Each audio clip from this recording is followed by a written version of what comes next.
home of the 6-time national champions. This is UCONN Huskies men's basketball. Sampson with a dribble handoff to DR, and they go pick and roll to Sampson. Oh, right-hand crusher. Play-by-play coverage of today's game is presented all season long by Key Bank, the exclusive retail bank of UCONN men's basketball.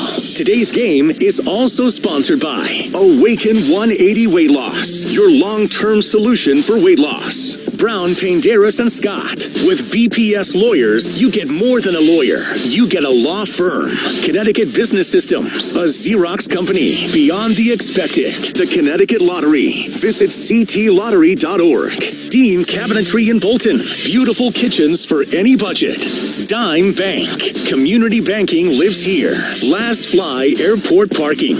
We've got lots to offer. Lippincott Van Lines. The definition of moving excellence. Key Hyundai, Genesis of Milford, and Middletown Chevrolet. Home of the 1 million-mile powertrain warranty. Cloder Farms in Ellington. Best sheds at the best prices. American-made custom furniture. We're worth the ride. Monaco Ford in Glastonbury and Niantic. Orthopedic Associates of Hartford. Make your move. Connect with the top orthopedic specialists at oahct.com. SeatGeek. Whether you're buying or selling basketball tickets, SeatGeek is the place to do it. SeatGeek, so Huskies fans can fan. Sullivan Automotive Group, where Liam McNeely shops. Drive like a champion with Sullivan Automotive. Trantolo and Trantolo, Connecticut's personal injury law firm. UConn Health, the official healthcare provider of UConn Athletics. Make their doctors your doctors. And by WFSB, trust Connecticut's largest, most experienced team of meteorologists. The first alert weather team, only on Channel 3 Eyewitness News. Ball steps into a three. Bang, he hit it. Silky smooth solo for three. We're minutes away from tip-off. Let's go to our broadcast location. Alongside Wayne Norman, here's Mike Crispino. Welcome to Capital One Arena here in downtown Washington, D.C. It's UConn 12-4 against Georgetown 12-3. Huskies 4-1 in Big East play. Georgetown 3-1. Starting lineups brought to you by Dean Cabinetry in Bolton. Beautiful kitchens for any budget. For Georgetown, the homestanding Hoyas, Malik Mack, 6'2", 175, a sophomore guard. From Oxon Hill, Maryland, averages 14 a game. Caleb Williams, a freshman forward, 6'7", 230 from Washington, D.C. Micah Peavy, a grad forward, 6'8", 220 from Cabolo, Texas, averages 13.5 a game. Drew Fielder is a 6'11", 235 sophomore center from Boise, Idaho, who averages 7.5 a game, 6 rebounds. And Thomas Sorber, outstanding freshman, 6'10", 255, a center from Trenton, New Jersey, averaging 15 points, 8.5 rebounds. The Hoyas are coached by Ed Cooley, assisted by Jeff Battle, Brian Blaney, Kenny Johnson. For UConn, coached by Dan Hurley, the associate head coach is Kamani Young, the assistants Tom Moore and Luke Murray. Solo Ball starts at one guard, 6'3", 190, sophomore guard.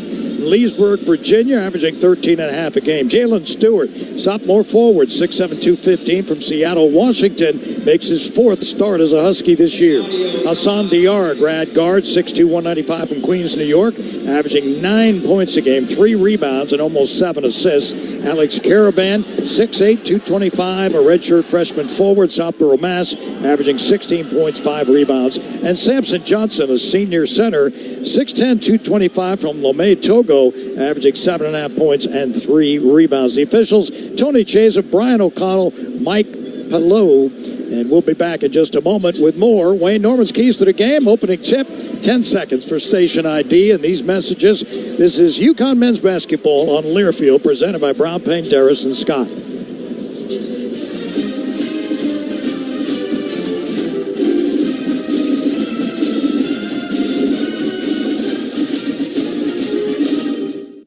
At KeyBank, we know a small moment like, whoa, my kid's got a serious backhand. Can lead to an even bigger question like, tennis campus how much? And that's the type of moment where we'll meet you to help you build a savings plan for expenses big and small so your money can make money. Mike, how's that sound? Sounds like match point. Sounds like love. We could serve up tennis puns all day. For every financial need, we'll meet you in the moment. KeyBank. opens doors. KeyBank member FDIC. Connecticut Business Systems, a Xerox company, is a proud sponsor of the UCONN Huskies. We're Connecticut's largest provider of leading Xerox office technology, workflow automation, managed print services, software solutions, and audio-visual technology. We operate locally to offer you superior service and support, combined with the most advanced technology available in the industry. Our sales professionals make it their business to understand yours. So please contact us today for a free office technology assessment. Visit us at cbs-gisx.com or call toll-free at 1-800-842-0009. Are you traveling out of Bradley Airport and need a safe, reliable place to park your car? Trust your vehicle to Last Fly Off-Airport Parking, located on Route 75 in Windsor Locks. They have both valet and self-park options to fit any budget. Last Fly is open 24 hours a day and will get you to the airport on time, every time. Join their loyalty program to earn points for free parking, and be sure to ask about their corporate discounts. Save 20% by pre-booking online at lazfly.com. Last Fly is the official parking company and a proud supporter of UConn Athletics. Which schools will take home the prestigious Learfield Directors Cup as the top college athletic programs for the 2024-25 college athletic season? You can follow the standings of your favorite team or alma mater at L Directors Cup on Twitter and online at thedirectorscup.com. Trophies will be awarded in June 2025 to the winning institutions in all college sports divisions. Learfield Directors Cup, the crowning achievement in college athletics. The Huskies live here. You're listening to play-by-play coverage of UConn men's basketball, presented by KeyBank. And we'll get you back courtside momentarily as the Huskies get set to take on the Georgetown Hoyas. Quick update here from the studio. Phil Brame in for Paul Roper. The early Big East game has gone final as Creighton survives a late rally by Butler to win 80-76. Massive day for Ryan Kalkbrenner as he leads Creighton with 26 points on 11 of 17 shooting from the field. Also boosted by Stephen Ashworth, who pours in 22 points as Creighton improves to 3-2 in the Big East and drops Butler to 0-6. A reminder of what we got coming up later today across the league at Xavier at DePaul. It's a 4 p.m. tip. An hour later, Providence will host Seton Hall, and then later on tonight at 7, Villanova and St. John's, both tied with UConn for second in the league at 4-1. They'll square off from MSG. A quick update from the top 25. Late push in Cameron for Notre Dame, but they trailed Duke 79-74. Blue Devils by 5 as Notre Dame has called timeout with 45 seconds to play. Meanwhile, a bit of a surprise brewing out of the SEC. Number 2 Auburn has been awesome this year. Their only loss was in Cameron to Duke, but they trail at South Carolina. The Gamecocks are off to an 0-2 start in the SEC, but they lead the Tigers by 6 at the break, 40-34, the score from Columbia, South Carolina. One final from earlier today across the top 25. We've got our first upset. USC goes to Champaign and beats number 13 Illinois. 82-72 the final score as the Illini fall for the second time in Big Ten play. A couple of games that have just gotten underway across the top 25. Number 3 Iowa State trails early in Lubbock against Texas Tech 6-4, while in Cincinnati, number 11 Kansas an early 10-8 lead on the road in Big 12 play against the Cincinnati Bearcats. But we're just about set for tip-off between UConn and Georgetown. Let's get you to Wayne for the keys to today's game. Wayne? Yeah, thank you. Georgetown lost 4 starters from last year's 9-23 team, which was 2-18 in the Big East.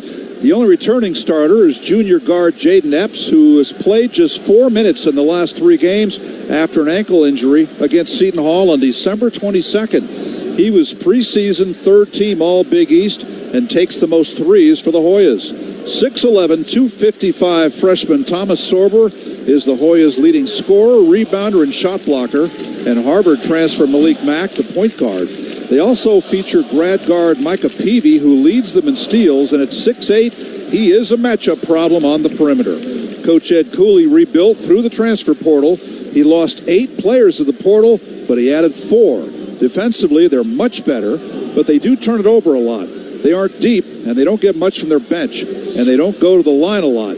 Georgetown was picked 9th in the preseason Big East poll. Keys for UConn today. Number 1, points in the paint. Who wins the battle of the bigs, and will UConn's bigs go right at the freshman center Sorber?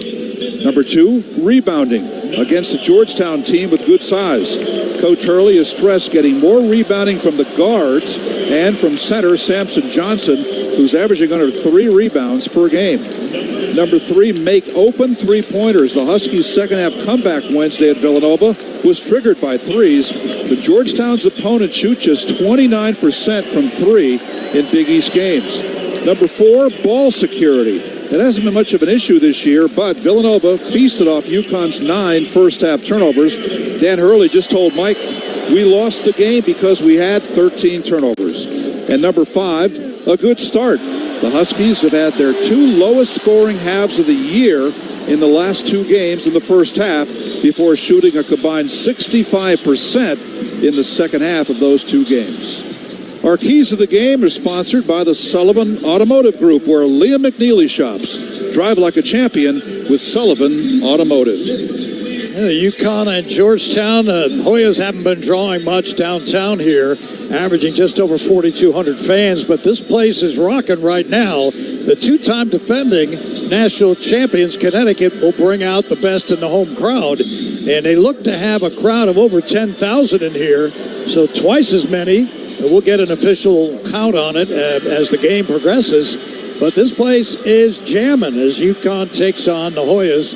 And Wayne, you mentioned a preseason pick 9th. Right now they are 3rd in the league. They're 3-1. They're behind UConn and a couple of others. UConn, St. John's, Villanova are all 4-1. Marquette undefeated at 5-0. So Ed Cooley, we know a lot about him from his Providence days, 12 years there. Did a great job for Providence, won 242 games, went to 7 NCAA tournaments. And after getting to the Sweet 16 in 2022, he bolted for Georgetown, which I think shocked a lot of people in Providence. But if he can get it going here in Georgetown, this might be one of the premier jobs in the country. Well, again, he rebuilt the transfer portal like a lot of teams have done, as he picked up some pretty good players, not to mention that freshman, Sorber, who's been very good this year. 4-time Big East Freshman of the Week, equaling the number of times UConn's Liam McNeely's been Freshman of the Week, and those two are probably the two that will compete for that award at the end of the year, the Big East Freshman of the Year. Of course, McNeely's still out, but he was on the floor in street clothes while the Huskies were warming up, and he's not wearing the boot anymore, still doing the aqua therapy, the water therapy. Coach Hurley calls him Aquaman. I think another key to this game is going to be Jalen Stewart. He was such a force at both ends of the court on Wednesday against Villanova, getting his 3rd start of the year. He gets number 4 of the year today. I think his defense was about as good as you can do against the leading scorer in the country, Eric Dixon, who was held in that contest to his fewest points since November, even though he did go to the line 9 times and make all 9 free throws. The bonus was what Stewart gave you offensively. 6 of 9 from the floor, 2 of 5 from three-point range, got off to a really good start offensively, finished with 14 points, and also had a career-high 2 blocks in the game. I don't know what the defensive matchups are going to be, but I would bet they're going to put him for a while on 6'8" Micah Peavy, who plays the guard or the forward position. And again, he's a matchup problem for Georgetown with other opponents, and I would think that UConn is going to need another big offensive game from Stewart to counterbalance what they lose from not having Liam McNeely. As to clarify your water therapy, the discussion on Liam McNeely, he's in the pool a lot. He swims a lot. He's in the whirlpool a lot. I thought he went to the beach. But he does look better. He's walking around and not in pain. But, you know, a high ankle sprain is the most difficult one to come back from. And UConn will be without him probably another couple of weeks. Meanwhile, they got to figure out a way, and they're in their home white here today, as Georgetown wearing for the first time this year the title blue uniforms. They look a little bit like the University of North Carolina Wilmington Seawolves colors as they take the floor here at the Capital One Arena. And I mentioned the crowd because they have not been drawing Georgetown over the last several seasons. This is their best start in 18 years. So they are jacked up to try to put a dent into the UConn Huskies top 10 ranking. Now we can talk, Mike, about UConn not having Liam McNeely, who's such a big factor, second-leading rebounder, second-leading scorer, but it appears Georgetown again will not have Jaden Epps, the only returning starter, as he averages 15 points a game and is the guy that takes and makes the most threes on this team. Transfer a couple of years ago from Illinois. We sit up about 20 rows behind the baseline across from the UConn bench. So our angle is a little bit different, a little more difficult. We'll get you going in just a moment as we wait for the opening tip. Ryan O'Connell, a veteran official, will throw the first ball up. I mentioned the Huskies in their home whites here. They play their third game in 6 days. The second one on the road in a row. And O'Connell will throw it up there. And it's won by Georgetown's fielder. The opening tip brought to you by Trantullo and Trantullo, Connecticut's personal injury law firm. So the Hoyas will move right to left, shoot at the basket where the UConn bench is. Out on the perimeter, Micah Peavy, guarded by Jalen Stewart. Along the left sideline, they fire it and get it back on the left wing to Fielder. Fielder on one bounce to Sorber at top of the key. Sorber with a dribble handoff and a drive left. A shot not taken. They dump it down low to Sorber on a nice feed, and he lays it in left-handed. Peavy with a nice assist, and it's 2-0 Hoyas. Samson Johnson came out and helped defense from the left elbow with nobody home in the lane. All right, here's Johnson, top of the key to our right. Hands to Diarra off a high screen of Caravan. He starts left, gives back to Samson Johnson. Johnson with a backdoor cut, and a nice feed by Caravan, and a two-hand dunk by Sampson to tie the game at 2. It's amazing how many times UConn starts the game with a play to get the ball to Johnson, not just for a field goal, but for a dunk. Yeah, he converts, that's for sure. Here's Malik Mack with it. On the left sideline, he goes to Drew Fielder and back out front in the hands of Micah Peavy. Puts it on the floor. He attacks Jalen Stewart. Floater airballed, and a rebound taken away by Sorber, and he dunks. He outfought Samson Johnson and dunked it. That could not happen. 4-2, Georgetown. Hassan across the timeline, out front to Solo Ball on the right wing with a right-hand dribble. Solo kicks it out front to Samson Johnson. Samson deals it back to Hassan Diarra. Diarra pulls up into the paint, goes to the basket, doesn't shoot it, gives to Sampson. Sampson stuck on the baseline, kicks it outside of Solo for 3. Back rim, no good. Tipped up and taken by Georgetown. And here they come on the run. Malik Mack deals to Sorber, and Sorber has it stripped as he drove to the basket by Solo Ball. Back the other way, Jalen Stewart missed the dunk. Oh, he drove it down the left lane and missed a two-hander. And Georgetown comes up with it. Front court left, Peavy fires right to Fielder on the perimeter. Back to Mack. He's guarded by Diarra. And Diarra is called for reaching in.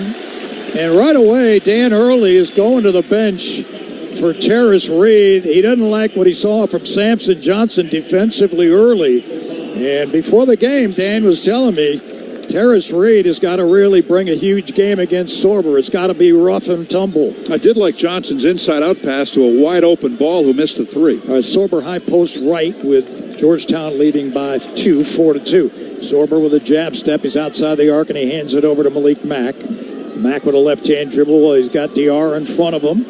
Up the high screen, Mack drives to the paint, try to lay it up, and he does. Left-handed over Terrace Reed. And Georgetown leads 6-2. 2.5 minutes into it. Mike Crispino, Wayne Norman, our engineer John Ashmead at Capital One Arena in the nation's capital. Here's Reed on a handoff to Ball, who starts to his right. Outside the arc, gives it back to Terrace, takes a handoff back. Ball outside the arc left to Caravan, who lost it. And on a run out, here comes the Hoyas. And a shot is missed. It's batted around, and UConn came up with it.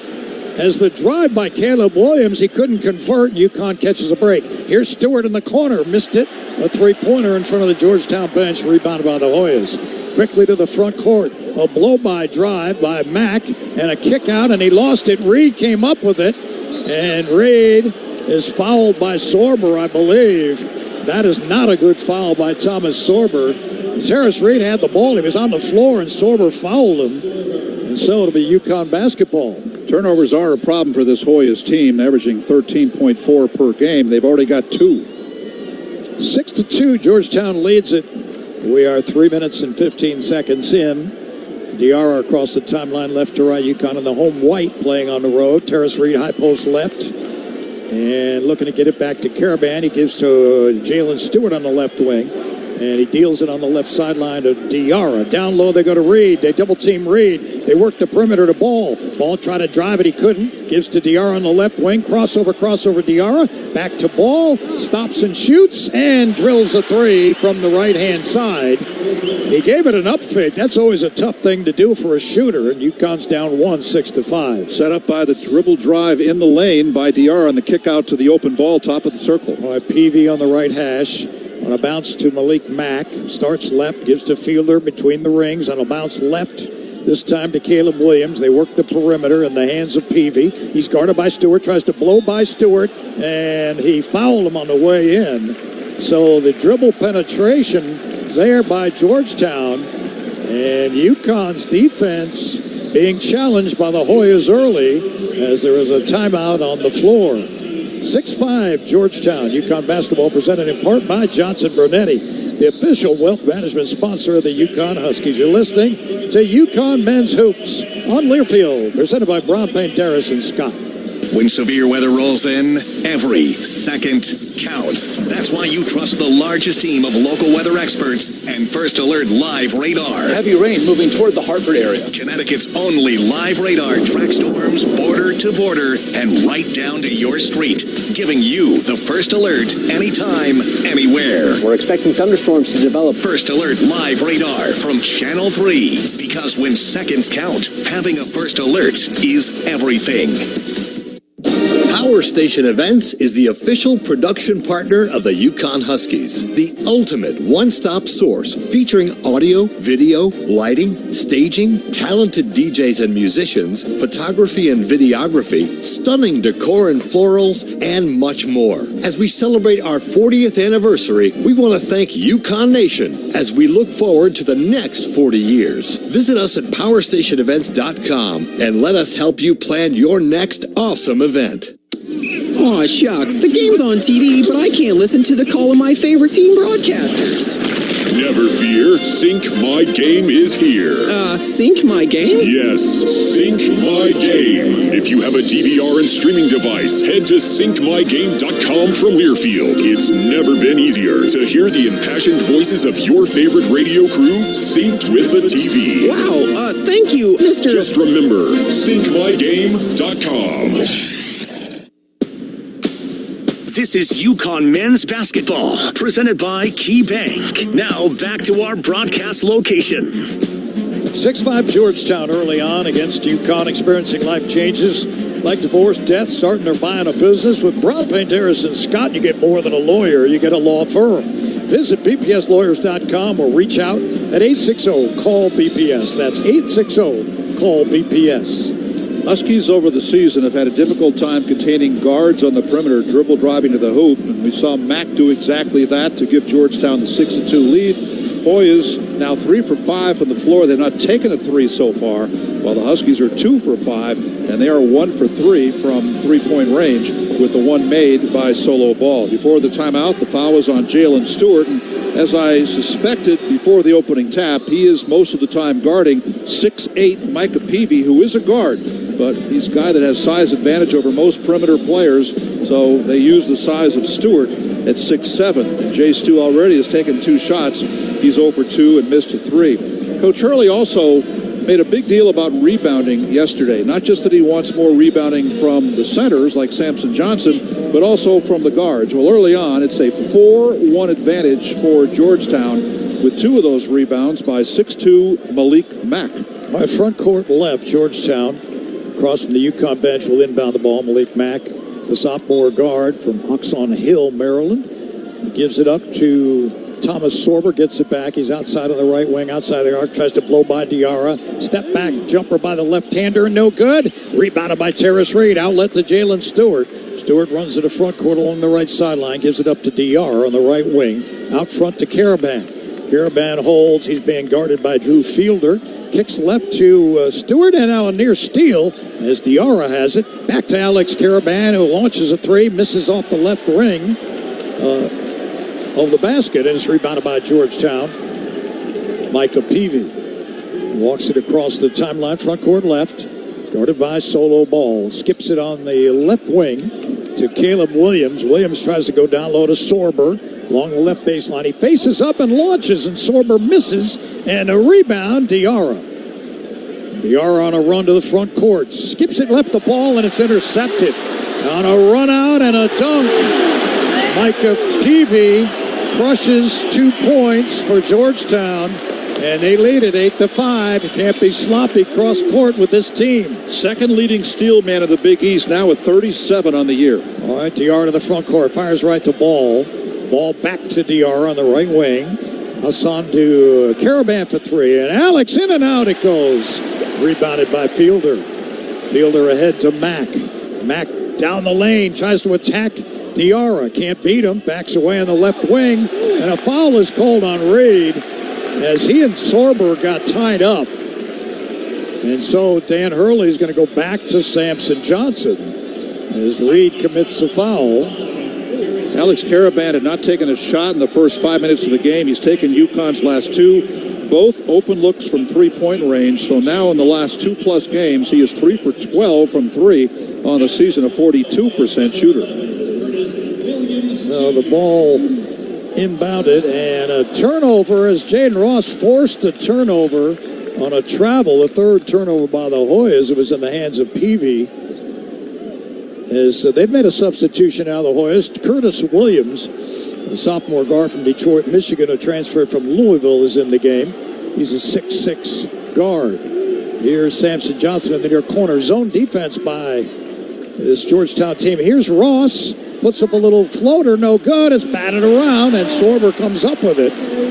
On a run out, Peavy tries to blow by Ross. Can't do it on the right side of the lane. Now he tries to fade away. Almost threw it away. Back out at the timeline. Malik Mack saves it. And Mack on the right sideline at the hash. Trying to beat Solo off the dribble. He gives the Fielder in the near corner, and Fielder hits a 3. And Georgetown an 11-5 advantage. That's a 3 in the left corner from a 6'11" sophomore Fielder who had been 5 of 25 this year out there. 5 for 9 from the field for Georgetown. Here's Diarra. Picks up his dribble, now looks for help, gets it to Caravan, and now gets it back in the left wing. High screen by Caravan. Diarra steps back away from him, down to 6 to shoot. Little blow-by move to Sampson, who lays it in. A nice pass by Diarra on a bounce as he ran the left of the lane, and Sampson banks it in. UConn back within 4, 11-7. That was a big bucket. Georgetown had momentum. All right, the Hoyas working across the timeline, right to left. Out front, it's Micah Peavy. To the left sideline, picked up by Jaden Ross. Starts back to his right. Tries to attack Ross. He goes to a fadeaway from 15 away and makes it. What a tough shot that was. That was about a 17-foot fadeaway. That was NBA style. 13-7. Georgetown with the advantage. Here's Ball between the rings, gives it up to Ross, gets it back. Now he works to Diarra, starts back to his right. Caravan in the paint, kick back to Ball. Good D by the Hoyas. Ball to the paint, and he puts it up, and he's blocked. Drove it right. Peavy on a run out. Left sideline, 3. Williams, back rim no good. Long rebound, Samson Johnson. 13-7, Georgetown. 8 minutes gone by in this one. This is Solo Ball, outside the arc left, picks up his dribble, fires to Caravan. Caravan drives it to his right, trying to back his man in, kick back to Ball. His three-pointer's good. Straight away, triple by Solo, and UConn within 3, 13-10. And Ball's got 2 of those. He's got 6. Boy is walking it across the timeline. Malik Mack, the sophomore guard, is picked up by Diarra. And he starts to his right. Kicks it on the right wing to Peavy. Peavy gets it back to Mack. Got the headband on. He holds, puts it on the floor, goes behind his back, trying to launch a 3. Great D by Diarra. Had to give it up. Now they're down to 4. Now they're down to 3. And the drive inside and a travel. Peavy was off balance and out of control, and they were running out of time. And UConn forces a turnover. And they'll get the ball after the under 12-minute timeout. That was Jaden Ross who made that stop, forced the turnover. Number 4 on the Hoyas. All right, if you're looking for better banking, huddle up with Dime Bank. 14 convenient locations in Connecticut and Rhode Island. Dime Bank Community Banking lives here. You're listening to UConn Men's Hoop on Learfield. 13-10, Georgetown, 11:22 to go in the ball game in the first half. presented by Brown Paint Harrison Scott. UConn fans, when it comes to sports injuries, do you know where the Huskies go? UConn Health, Connecticut's public academic medical center. Our doctors advance research and train future generations of healthcare experts. All while offering the latest in injury prevention, treatment, and performance improvement for athletes, for everyone. When it comes to UConn athletics, our physicians are their physicians and should be your physicians too. Make their doctors your doctors. UConn Health. Learn more at health.uconn.edu. Heard from Bridgeport to Willimantic. This is the UConn Sports Network from Learfield.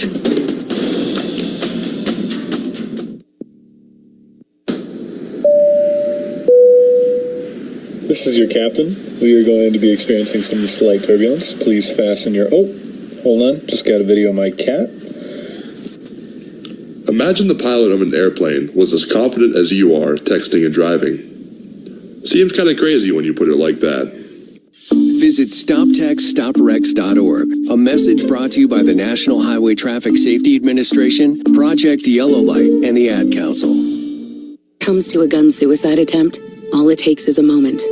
Heather and I had an argument just like any other couple. I was lost. I had snapped. I had a gun and I was going to take my own life. Heather helped me realize that there was still a life to live for the better of myself, my family. My weapon is now safely put away. A moment of crisis can happen to anyone. Store your guns, locked, unloaded, and away from ammo. Hear more safe stories at endfamilyfire.org. Brought to you by Brady and the Ad Council.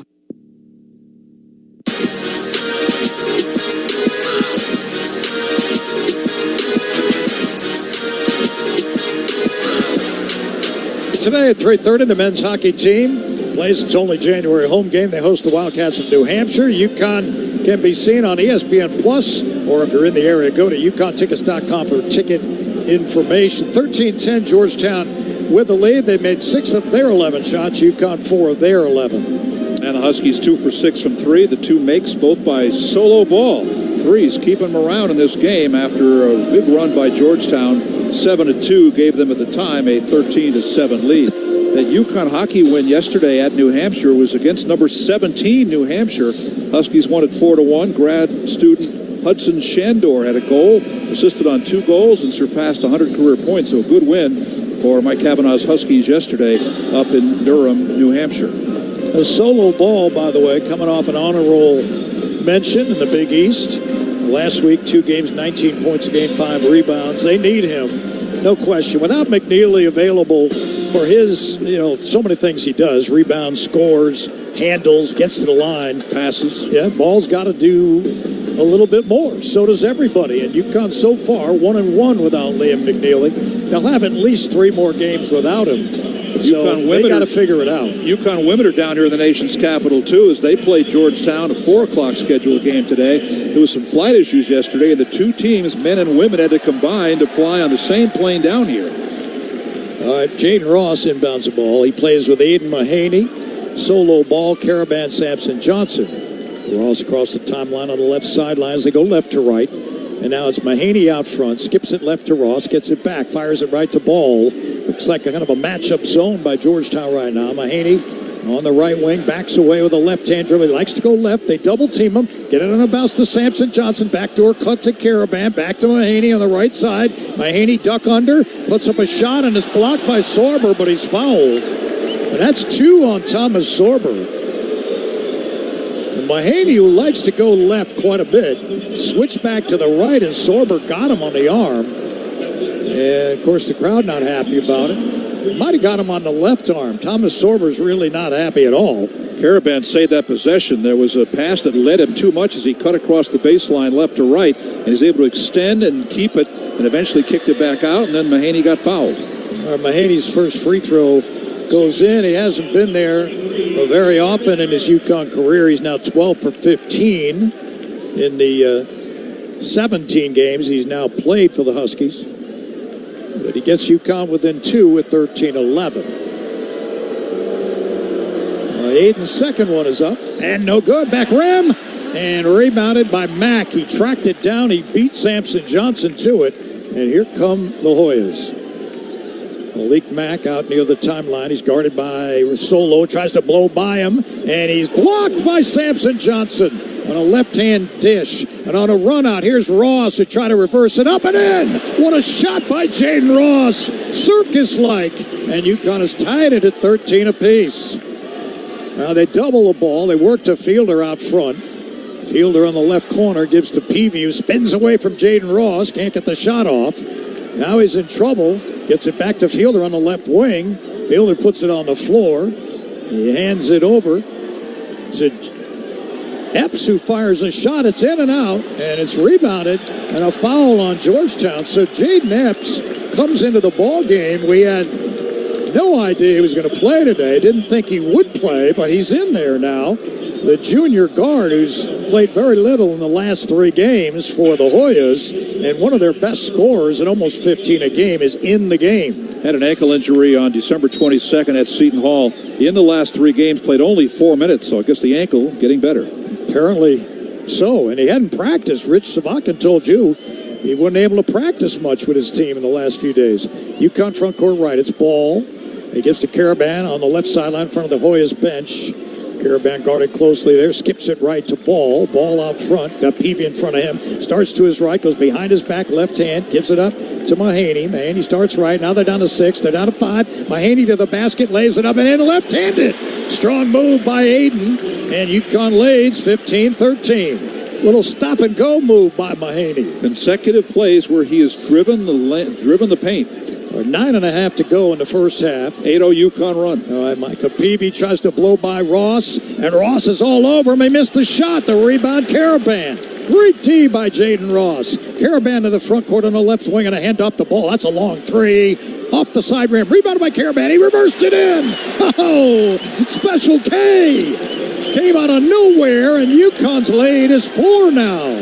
17-13.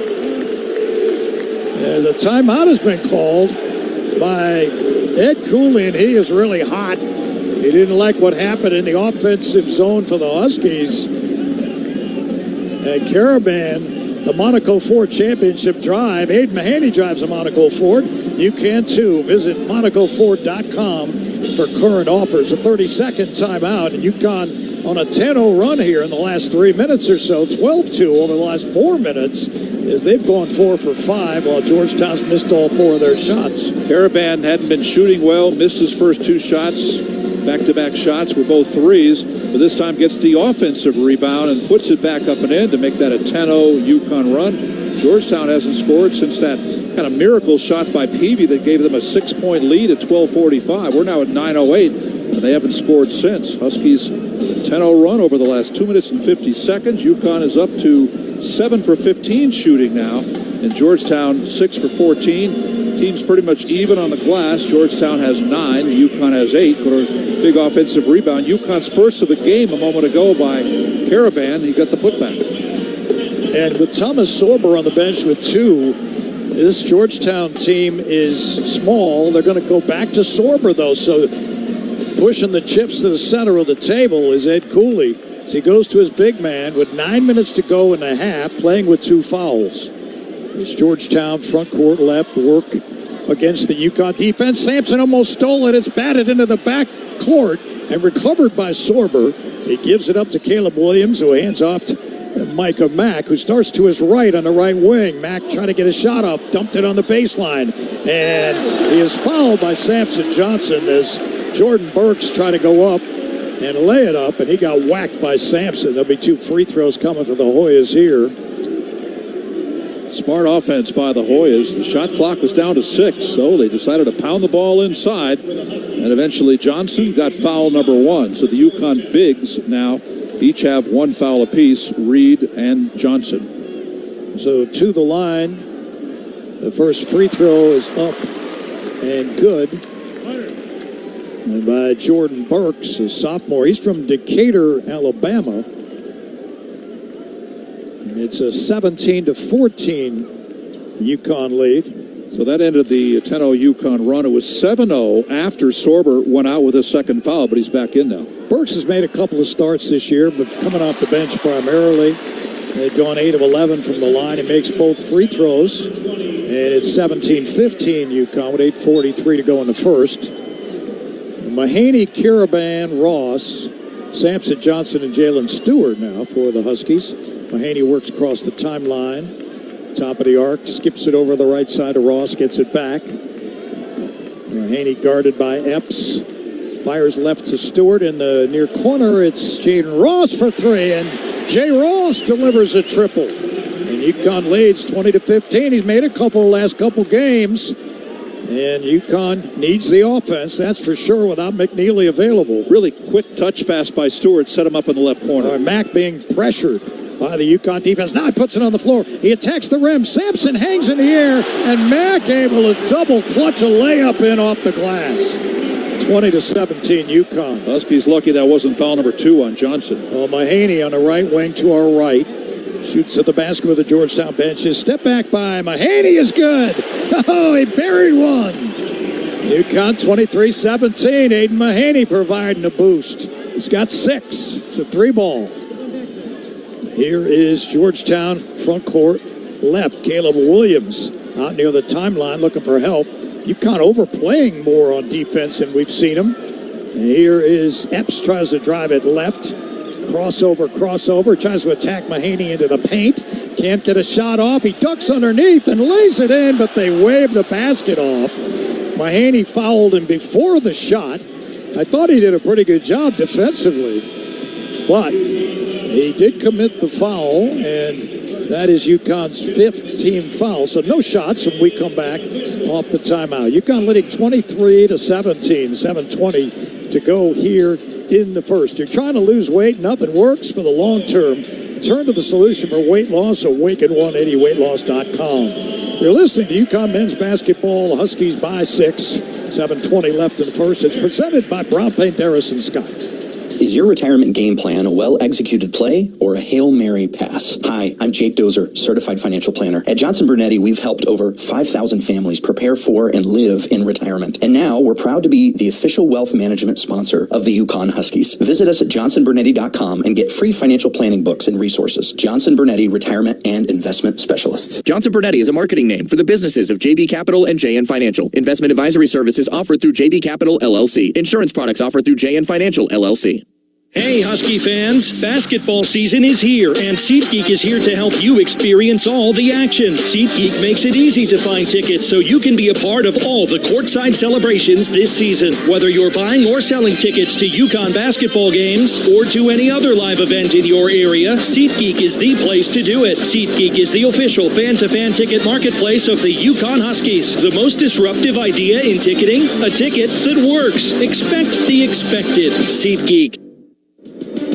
College sports fans now have access to hundreds of weekly podcasts that zero in on the college sports world. Now available in the Varsity Podcast Network and part of the new Varsity app. The app is free and available from wherever you get your favorite apps. Download the Varsity app today to have access to hundreds of national podcasts as well as your favorite team-focused podcasts. The Varsity Podcast Network, now available for free on the Varsity app. Download from the App Store and listen today. The UConn Huskies are on the air. You're listening to UConn men's basketball, presented by Key Bank. Now back to our broadcast location. At Key Hyundai in Milford and Manchester Genesis of Milford and Middletown Chevrolet, they're the home of the 1 million mile powertrain warranty for all new car sales. UConn getting a boost from Aiden Mahaney off the bench with 6 and another 3-ball. Wayne from Jaden Ross, and a great reverse layup. I mean, those two guys have scored 11 of UConn's 23. Yeah, the bench, a big difference in this game against a Georgetown team that does not get much off their bench. One of the bottom 12 teams in the country as far as bench scoring. And in this first half, bench scoring, UConn 11 and Georgetown 2. Mahaney and Ball share team-high scoring honors for UConn with 6 points apiece. As Mahaney has done his in just 4 minutes of time on the court. Ball did it from the outside as Solo made 2 3-pointers. UConn 4 of 9 from 3, while Georgetown 1 of 3 from 3. And Georgetown has been a good 3-point defense team this year. Huskies at 44% so far in this game. All right, Diarra back in the ball game, and Mahaney in the backcourt. Terrace Reed in the middle. Karaban, Jalen Stewart are the forwards. And they get it into Thomas Sorber at the high post left, guarded by Terrace Reed. Puts it on the floor, hands off to Mack, who turns and fires a three. Back rim, no good. Rebound, Terrace Reed Jr. So Georgetown now 1 of 4. Third rebound by Reed. 1 of 4 from 3. Here's Diarra. Front court left, stop and go move on Mack. He gives it up, and what do we have? A foul is called on Hassan Diarra. Second foul on General Hassan. Now that I would characterize as a flop. And Ahmad Noel is going to come in the ballgame for Diarra here. Is Hassan with 2 fouls, hadn't scored yet, has 1 rebound, 2 assists. So this is a big moment for Ahmad Noel and for UConn because Diarra might be out for the rest of the half. Noel, 6 minutes against Villanova on Wednesday night. All right, Mack gives it with a bounce to Fielder on a handoff to Peavy, who starts to his right, guarded by Stewart. Backdoor cut, and it's stolen by Ahmad Noel. And Noel on a run down the left sideline into the front court right. Crossover, keeps it up, and a bounce down low to Reed, who lost it, regains it, gives back to Noel, didn't shoot it in the far corner, and he got 16 to shoot. Ahmad pulls it back on the left hash in front of the Georgetown bench. Noel guarded by Peavy, starts to his right, skips it left to Caravan. Caravan looks down low, little runner by Alex, good in the lane from 10 feet away, straight away, tough shot by Caravan. And Caravan's got 4 now as UConn leads by 8, 25-17. 18-4 run for the Huskies. Jaden Epps, front court left, in between the rings, guarded by Mahaney. Tries to drive him right, can't do it. Stays with the basketball. Inside, tries to float it up to Sorber. He does. Sorber missed the shot on a late call on Terrace Reed. And Dan Hurley is upset, and I don't blame him. I do not blame him because Terrace Reed, I thought, played as good defensively as you could play. And a foul was called after Sorber missed the shot. So foul trouble. You hate to see those whistles, those late ones. Foul trouble becoming an issue. Sorber got the 2 quick ones for Georgetown. Diarra and Reed get it within a span of a minute. Their second personal fouls. But right now they're keeping Samson Johnson at the bench, so I get at the scores table. So I'm guessing they're going to take Reed out. Sorber's free throw rolls in and out. He takes and makes the most free throws on this team, and his 76% foul shooting is best on the team. In Big East games, they're just 62% from the line. Yeah, shot 70 free throws coming into this game in the first 15 games, so almost 5 a game. Another opportunity for Thomas Sorber from Trenton, New Jersey. The high school in Pennsylvania, probably not far into Pennsylvania, makes the second. And Sorber will come to the bench now with 6 minutes to go in the first half. 25-18 UConn leads. So Noel, along with Stewart, Caravan, Samson Johnson, and Mahaney. UConn backcourt small here. And a whistle. There's some water on the floor in the corner by the Georgetown bench. They'll have some of the maintenance guys come out and clear that up. Small little factor in the game. I thought after Noel got that steal on the prior possession, it was a loose ball situation, and he was in the left corner thinking about a shot. But I thought there was still 20 seconds left on the shot clock. He made the right decision. Don't force it. Pass it around, and the Huskies eventually got the field goal by Caravan. UConn in their home white playing on the road here in D.C. It's Mahaney out front. Keeps his dribble on the left side, picked up by Fielder on a switch. He gets it down low to Samson Johnson. It's intercepted. Nice play by the Hoyas. On a run out, Malik Mack all the way to the basket. He missed the layup. Rebound, Caravan. Good D. And now another steal. UConn comes up with it, though. Stewart to the front court to Caravan. Alex into the paint. On a bounce to Sampson. Catches, doesn't shoot it. Gives to Mahaney in the far corner. And Mahaney steps on the sideline.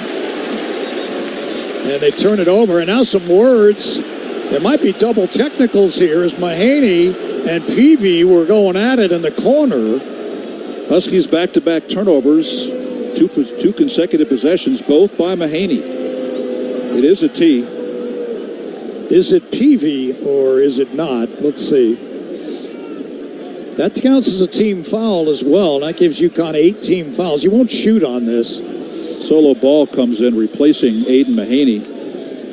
Caravan got the technical. It's his first foul. Well, that's interesting because it was Mahaney who was standing next to Peavy there. That's interesting. So it'll be Georgetown ball off the turnover by UConn. Huskies leading 25-18. They've made their last 4 field goals, while Georgetown's gone 1 of 7. Haven't made one in the last 2.5 minutes, the Hoyas. Huskies on an 18-5 run after they trailed early, 13-7. They had a 10-0 run, the 11th time this year, a double-figure scoring run. And a whistle blows. We have some issues for Alex Caravan. He's being taped up by James Doran around underneath his right knee. And that was a quick tape job by James Doran, the trainer. He stays on the floor. I'm guessing that's the first technical of Alex Caravan's 3-year career. I still don't know what he did. I'd like to know what happened there. All right, I lied. He got teed up against Dayton and Maui this year. All right, no, it wasn't a technical on him. It was Mahaney and Williams, according to the stat broadcast. So Georgetown has it. Oh, they changed it. You're right. And Caleb Williams, they worked the perimeter. Malik Mack with it. The sophomore guards, guarded by Noel, starts to his right. Can't get a shot off in the near corner. He gives it up to Curtis Williams. They go down low. A big scramble, and Sorber came up with it, and he's able to lay it in. 25-20. Georgetown trails by 5. UConn with the advantage. He scored the last 3 Georgetown points, playing with 2 personal fouls. A lot of scrappy stuff, and now Noel has the ball stolen, and Georgetown missed the layup, and they missed the second opportunity. And a foul is called on Ball. Huskies turnovers on 3 consecutive possessions. We talked about ball security being a factor. Remember, they had 9 first-half turnovers Wednesday at Nova. Thomas Sorber and Dan Hurley are going at it. On the court, Sorber, and Hurley on the sideline. He must have heard something, Dan. And he pointed it out to Sorber, who went back at Dan. Now, nothing happened. There have been no technical fouls issued. Solo Ball picks up his first foul. He got no fouls at all in the Villanova game when he had 16 points in the second half. First time this year he's had no fouls in the game, but now he's got number 1. Rookie mistake by Ahmad Noel. He turned his back to the offensive area and got his ball stripped as Mack fires a free throw up and makes it. That is a rookie mistake if you've ever seen one. And Mack on the season, 71.5%, 25 of 35 coming in. And Georgetown has been behind in the free throw shooting department, minus 14 makes on the year, so about 1 a game. Right now, they are 4 for 5, while UConn's 1 of 2. Georgetown scored the last 4 points of the game. And Mack makes that one as well. And it's 25-22 UConn lead with under 5 minutes to go in the first half. Mahaney's going to check back in. Here's Ball, and he gives to Noel on the left sideline at the hash. Starts to his right. Skips it left to Stewart. Gets it back out front. Noel directing traffic. Starts to his right. Now puts it on the floor. Goes all the way to the basket. Lays it in. From the left side, he went with his right hand, and Ahmad Noel takes an advantage of a Hoya breakdown defensively, and UConn leads 27-22. When they're not turning it over, UConn has scored their last 5 shots, 5 for 5. All right, Georgetown front court left. They work out front on a steal by Ball. He dives on the floor. Georgetown comes up with it, and now they have it again. Peavy, pull-up 3. Got it. That was Curtis Williams, pardon me, with a triple. Georgetown within 2, 27-25. Noel to front court to our right. Guarded by Mack. Crowd really roaring. They get it to Caravan on the left hash. Caravan holds. Now to Ball on the left sideline in front of the Georgetown bench. Solo holds and off the high screen of Caravan. Solo keeps it. Launches a 3. Tough shot. Made it. Oh, down he went. The Solo Ball delivers a 3. And UConn leads 30-25. That was a huge shot. He's got 9. Had a hand right in his face, top of the circle. Oh, Malik Mack, front court left. Working on Noel along the near sideline. Next foul is 2 free throws for the Hoyas. 3 minutes and 10 seconds to go in the first half.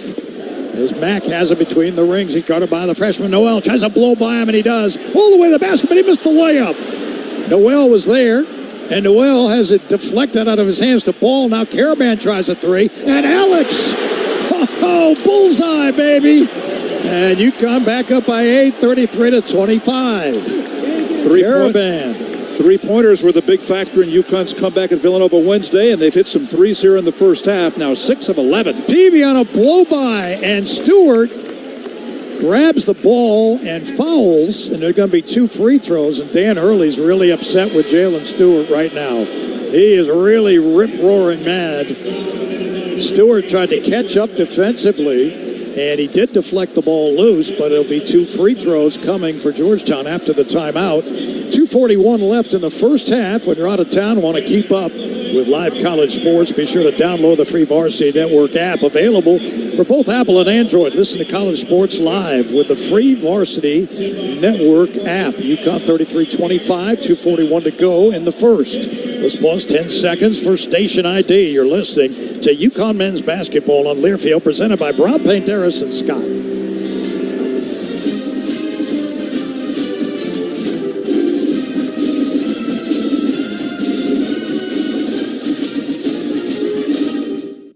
Hi, this is Nick Kaplanson from Dime Bank. To win a championship, it takes more than just good players and coaches. It takes a whole community dedicated to the same goal. The same is true when it comes to banking. A successful banking relationship is built from a community fully dedicated to meeting the banking needs of its customers. If you're ready to experience a better approach to banking, come join our community at Dime.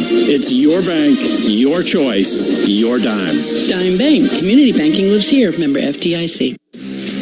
Connecticut is Husky Nation. This is the UConn Sports Network from Learfield. You say you never give in to a meltdown and never fill your feed with kid photos.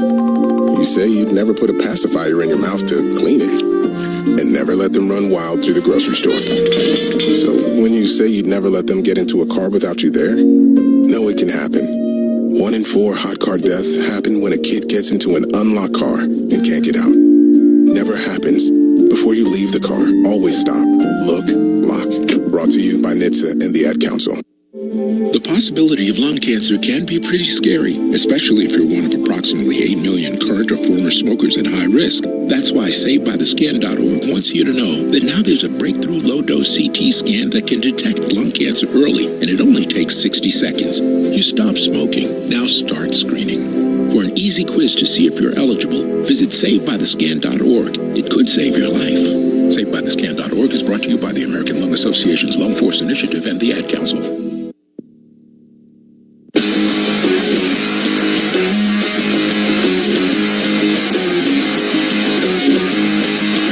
UConn basketball brought to you by the Connecticut Lottery. Play the limited edition UConn Championship scratch ticket today. Overall odds 1 and 3.54. Must be 18 or older. Problem gambling helpline. The number 888-789-7777. Wayne, 62% shooting by the Huskies. That'll, Dan Hurley mentioned that before the game. We shot 50+% the other day and we lost. So he said defense has got to be better, and so far, so good. They've held Georgetown to 9 of 21 shooting. Well, I talked about one of the keys of the game before the tap being getting off to a good start. The last 2 games, Providence and Villanova, they have not. They are their 2 lowest scoring games in the first half of the season. Well, 27 and 25 in that order. They've already got 33 points in this first half with 2:41 to go. In the first half of those last 2 games, they shot 45%. In the second half, they shot 65%. In this first half, they're shooting 62%. They've made 7 straight shots and 9 of the last 10. They haven't missed a shot since the 10:34 mark of the first half when Jaden Ross scored on a fast break. Now, the problem during that run, they did have one sequence with turnovers on 3 consecutive possessions. But when they're not turning it over, they're scoring. They've got 6 turnovers. Georgetown has 5. Micah Peavy will go to the line. He transferred from TCU. He began his career at Texas Tech. And with TCU, he averaged 11 points a ball game. First free throw is up and no good off the back rim. He's at the line after the second foul on Jalen Stewart. So the Huskies getting a bit of foul trouble here with Mahaney, Diarra, Stewart on the bench right now with 2 personal fouls. Peavy averaging over 13 points a ball game. 72% from the line. It makes the second one. 33-26 UConn with the advantage. Solo ball will handle across the timeline against Jaden Epps, who we didn't expect to play at all today, but he's been in there. Hands over to Caravan, skips it left to Noel, straight on the basket. Ahmad, guarded there by Mack. He looks for Caravan. He's being overplayed. Noel starts to his right, looking over the defense. Now starts left off a screen from Samson Johnson into the paint. Floater by Ahmad is good. Noel from 10 feet away on the left side of the lane, able to connect and UConn's lead is 9, 35-26. Had his first field goal since 9 games ago. Earlier, 2 straight drives of the hoop to score. All right, Sorber with it, outside on the right wing, gives it back to Mack outside the arc. They double-team him. He's in some trouble, and he fires it cross-court to Peavy. Peavy with a running start, crossover, 3 over Ross, no good. Rebound, Samson Johnson, and he outlets the solo ball with 1:45 to go. And they get Caravan open down low, and Caravan missed the layup. Johnson missed the putback, and out of bounds it goes. Wow, what an opportunity for UConn to get to double digits leading, and they could not convert point blank. They had made 8 straight shots before those 2 misses. Yeah, you wouldn't figure you'd miss those. I mean, that was a layup and a putback. Anyway, here comes Epps, front court, left at the hash, out front to Peavy. He's guarded by Ross. He looks left. He wants to give it to Mack, and he gives it to Malik Mack. Starts to his right. He's guarded by Noel, and a bounce pass down low to Sorber. They double team, and down low on a Sorber. Great feed to Jordan Burks, who dunks it. And UConn's defense got burned that time. 35-28 Huskies with 1:10 to go. Here is Noel. Starts to his right of a screen by Caravan. Keeps his dribble with a left hand. Noel again starts left. In some trouble along the left hash. Shot clock down to 10. Backs away. Gets a screen from Johnson. Now he's in trouble.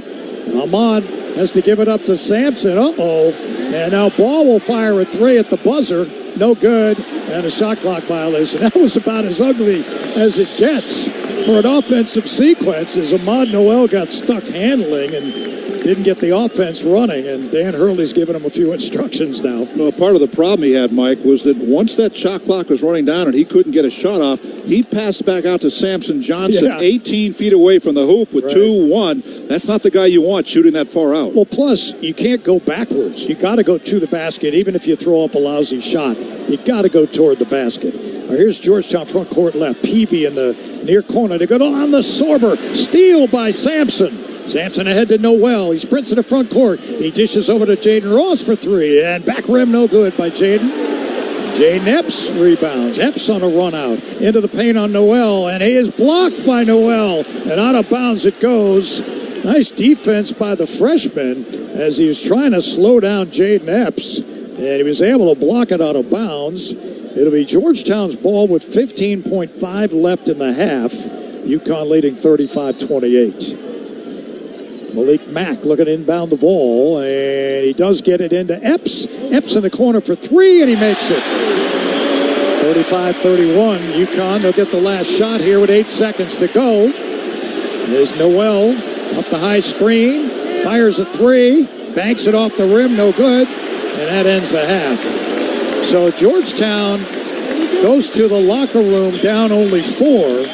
They were playing catch-up for most of the last 10 minutes of the half. UConn goes to the locker room leading 35-31. Phil Brame's back in our studio, so stay with us. The KeyBank halftime report coming up. It's presented by Brown Paint Darris and Scott. The Huskies 35, the Hoyas 31.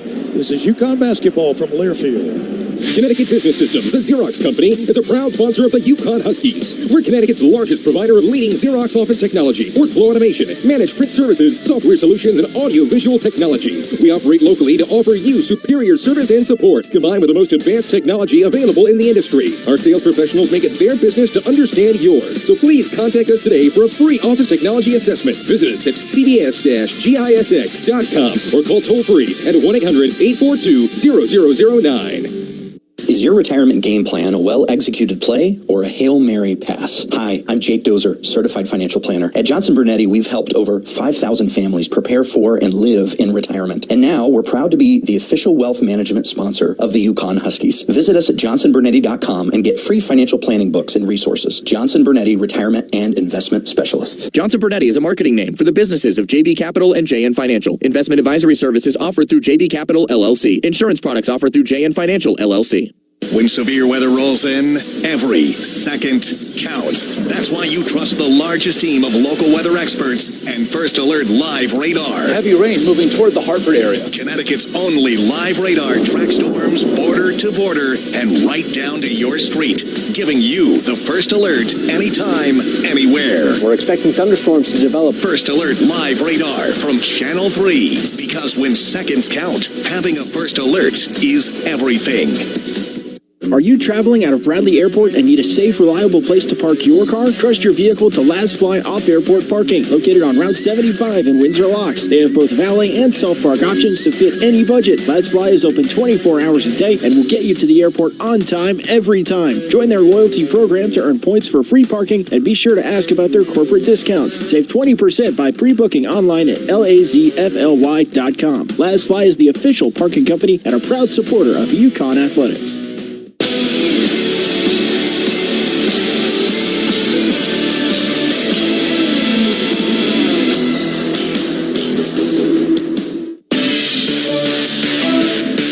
Minutes are in the books. This is the KeyBank Halftime Report. KeyBank is the exclusive retail bank of UConn men's basketball. Coming up, we'll recap the first half and check scores from across the country.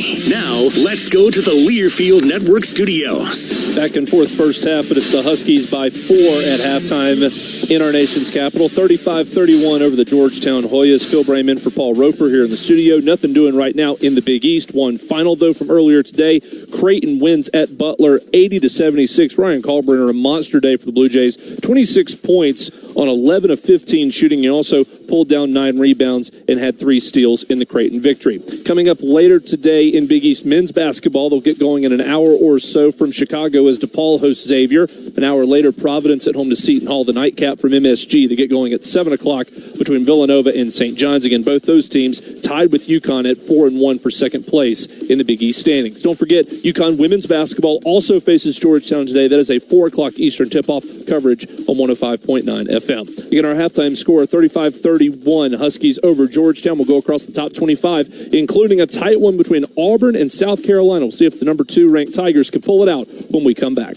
Hey, Husky fans, basketball season is here, and SeatGeek is here to help you experience all the action. SeatGeek makes it easy to find tickets so you can be a part of all the courtside celebrations this season. Whether you're buying or selling tickets to UConn basketball games or to any other live event in your area, SeatGeek is the place to do it. SeatGeek is the official fan-to-fan ticket marketplace of the UConn Huskies. The most disruptive idea in ticketing, a ticket that works. Expect the expected. SeatGeek. UConn fans, when it comes to sports injuries, do you know where the Huskies go? UConn Health, Connecticut's public academic medical center. Our doctors advance research and train future generations of healthcare experts. All while offering the latest in injury prevention, treatment, and performance improvement for athletes, for everyone. When it comes to UConn athletics, our physicians are their physicians and should be your physicians too. Make their doctors your doctors. UConn Health. Learn more at health.uconn.edu.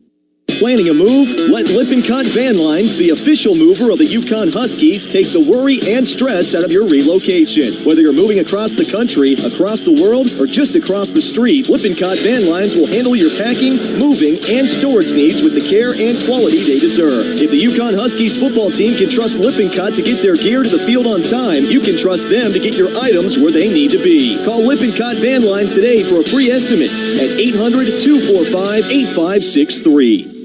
I'll be honest, I love clearance sales for the great prices, but what I really love is the thrill of the hunt. And right now at Kohl's Ultimate Clearance Event, there are so many hidden gems waiting to be discovered. I just went and saved 70% on cute dresses, cozy sweaters, pajamas for my whole family, and that was just the start. So if you also enjoy seeking out big savings, get to Kohl's, where the hunt is on. Select styles, offers end January 20th. Some exclusions apply. See store or Kohls.com for details.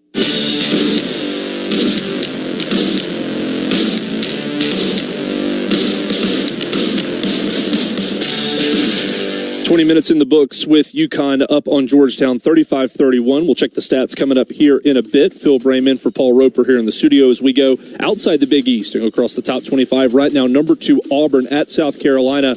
Tigers with a 3-point lead over the Gamecocks, 66-63. It is South Carolina basketball. They got 94 feet to go before they can try to launch a potential tying three-pointer with 4.5 seconds left. Gamecocks missed a pair of free throws with 10 seconds left when they were only down by 1. Auburn made their 2 free throws after the ensuing foul to give the game the current 3-point margin. Elsewhere in the top 25 games in progress at the moment, number 3 Iowa State trails at the break at Texas Tech, 40-34 the score in Lubbock. Again, they have 20 minutes in the books there. Number 11 Kansas trails at Cincinnati, 31-30, 13 minutes to play. There's the Jayhawks are off to a 2-1 Big 12 start. A little bit of trouble on the road there. Meanwhile, number 19 Memphis cruising at home over ECU, 38-24 Tigers over the Pirates at halftime. 2 finals from earlier today, an upset in the Big Ten. USC wins at Illinois 82-72. Meanwhile, number 4 Duke at home against Notre Dame, and you know who had another big game. To the right, Proctor. Notre Dame's going zone. To the left, Knipple. Cooper on the baseline, turns around, he's got the record! 36 for Cooper Flagg, 75-58. On a turnaround jumper with 7:30 to go in the game. That's a Duke freshman record for Cooper Flagg. He would end up finishing the ball game with 42 points as number 4 Duke stays perfect in the ACC. They beat Notre Dame in Cameron 86-78. We'll check the stats in a bit. Halftime score from DC, UConn up on Georgetown 35-31. When severe weather rolls in, every second counts. That's why you trust the largest team of local weather experts and First Alert Live Radar. Heavy rain moving toward the Hartford area. Connecticut's only live radar tracks storms border to border and right down to your street, giving you the first alert anytime, anywhere. We're expecting thunderstorms to develop. First Alert Live Radar from Channel 3. Because when seconds count, having a first alert is everything. At KeyBank, we know a small moment like, whoa, my kid's got a serious backhand, can lead to an even bigger question like, tennis campus how much? And that's the type of moment where we'll meet you to help you build a savings plan for expenses big and small so your money can make money. Mike, how's that sound? Sounds like match point. Sounds like love. We could serve up tennis puns all day. For every financial need, we'll meet you in the moment. KeyBank opens doors. KeyBank member FDIC. The passion, the tradition, the rivalries. SiriusXM is your destination for all things college sports, and we've got you covered. On SiriusXM College Sports Radio, there's complete coverage of every major conference, including live games, plus 24/7 talk and analysis. So cheer along on the SiriusXM app and listen to your favorite team anywhere. And now you can get 3 months of SiriusXM free. Subscribe now. See offer details at SiriusXM.com/College Sports Radio 24. A true teammate takes on every day with a winner's attitude, gets up when they fall down, and leaves it all on the field. There's a group of teammates who do all these things every single day. But they're more than your typical athlete. They're kids dealing with unthinkable medical circumstances. Team Impact matches children facing serious illness or disability with college sports teams, creating a long-term, life-changing experience for everyone involved. Help us get all kids in the game. Visit teamimpact.org. Team Impact. All in, all together.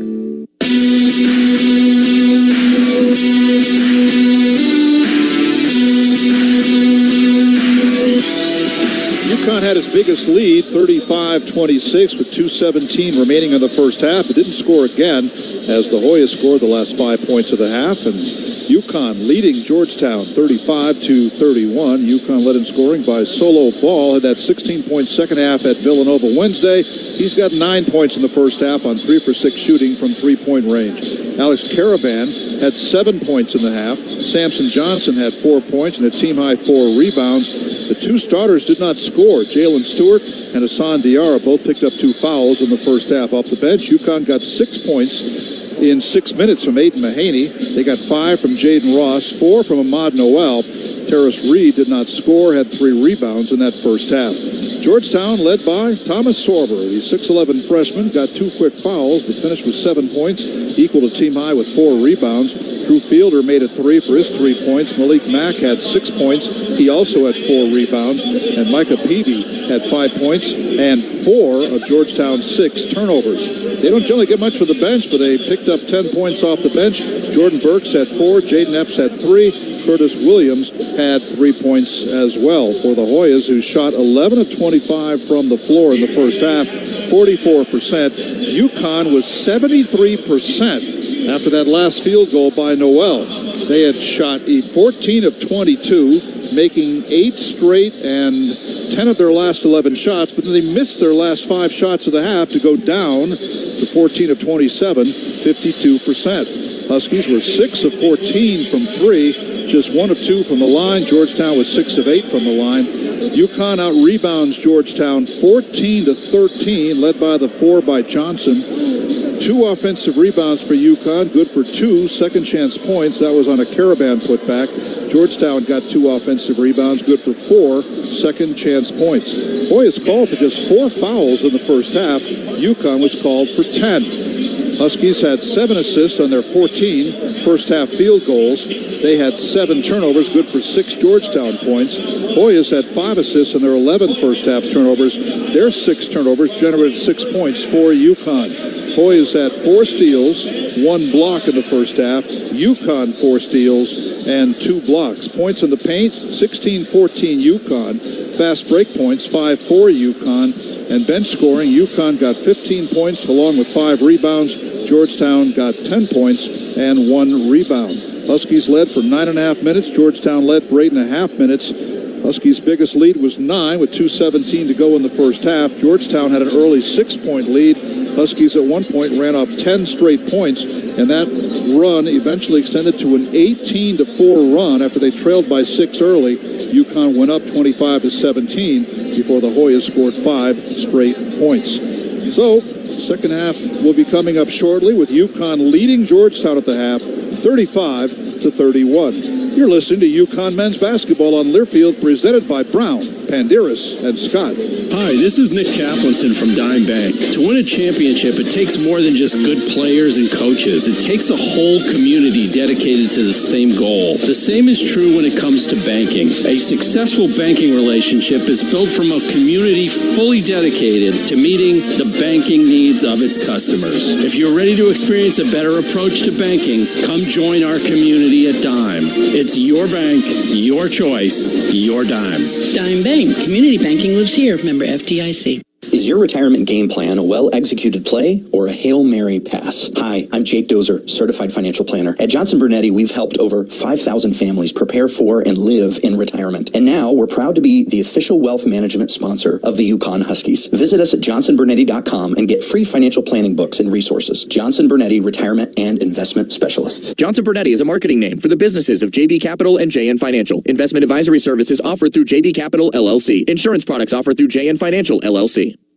Power Station Events is the official production partner of the UConn Huskies, the ultimate one-stop source featuring audio, video, lighting, staging, talented DJs and musicians, photography and videography, stunning decor and florals, and much more. As we celebrate our 40th anniversary, we want to thank UConn Nation as we look forward to the next 40 years. Visit us at powerstationevents.com and let us help you plan your next awesome event.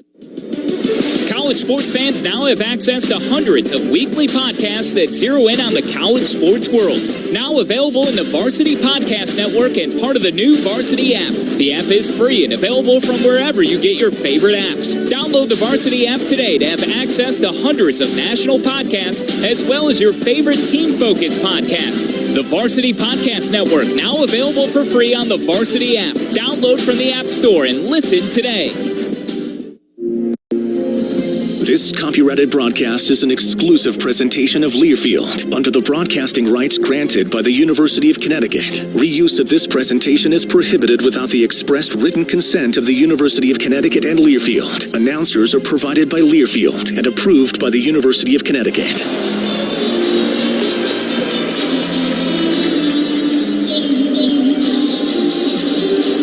Back at Capital One Arena here in Washington, D.C. Second half just about to begin. UConn with a 4-point lead, 35-31. At one point, UConn made 7 straight field goals, 9 of 10. Had a couple of nice runs, one of 10-0, another one that extended to 16-4 as they rallied from 13-7 down early in the ballgame to lead by 4. So a 10-point turnaround overall.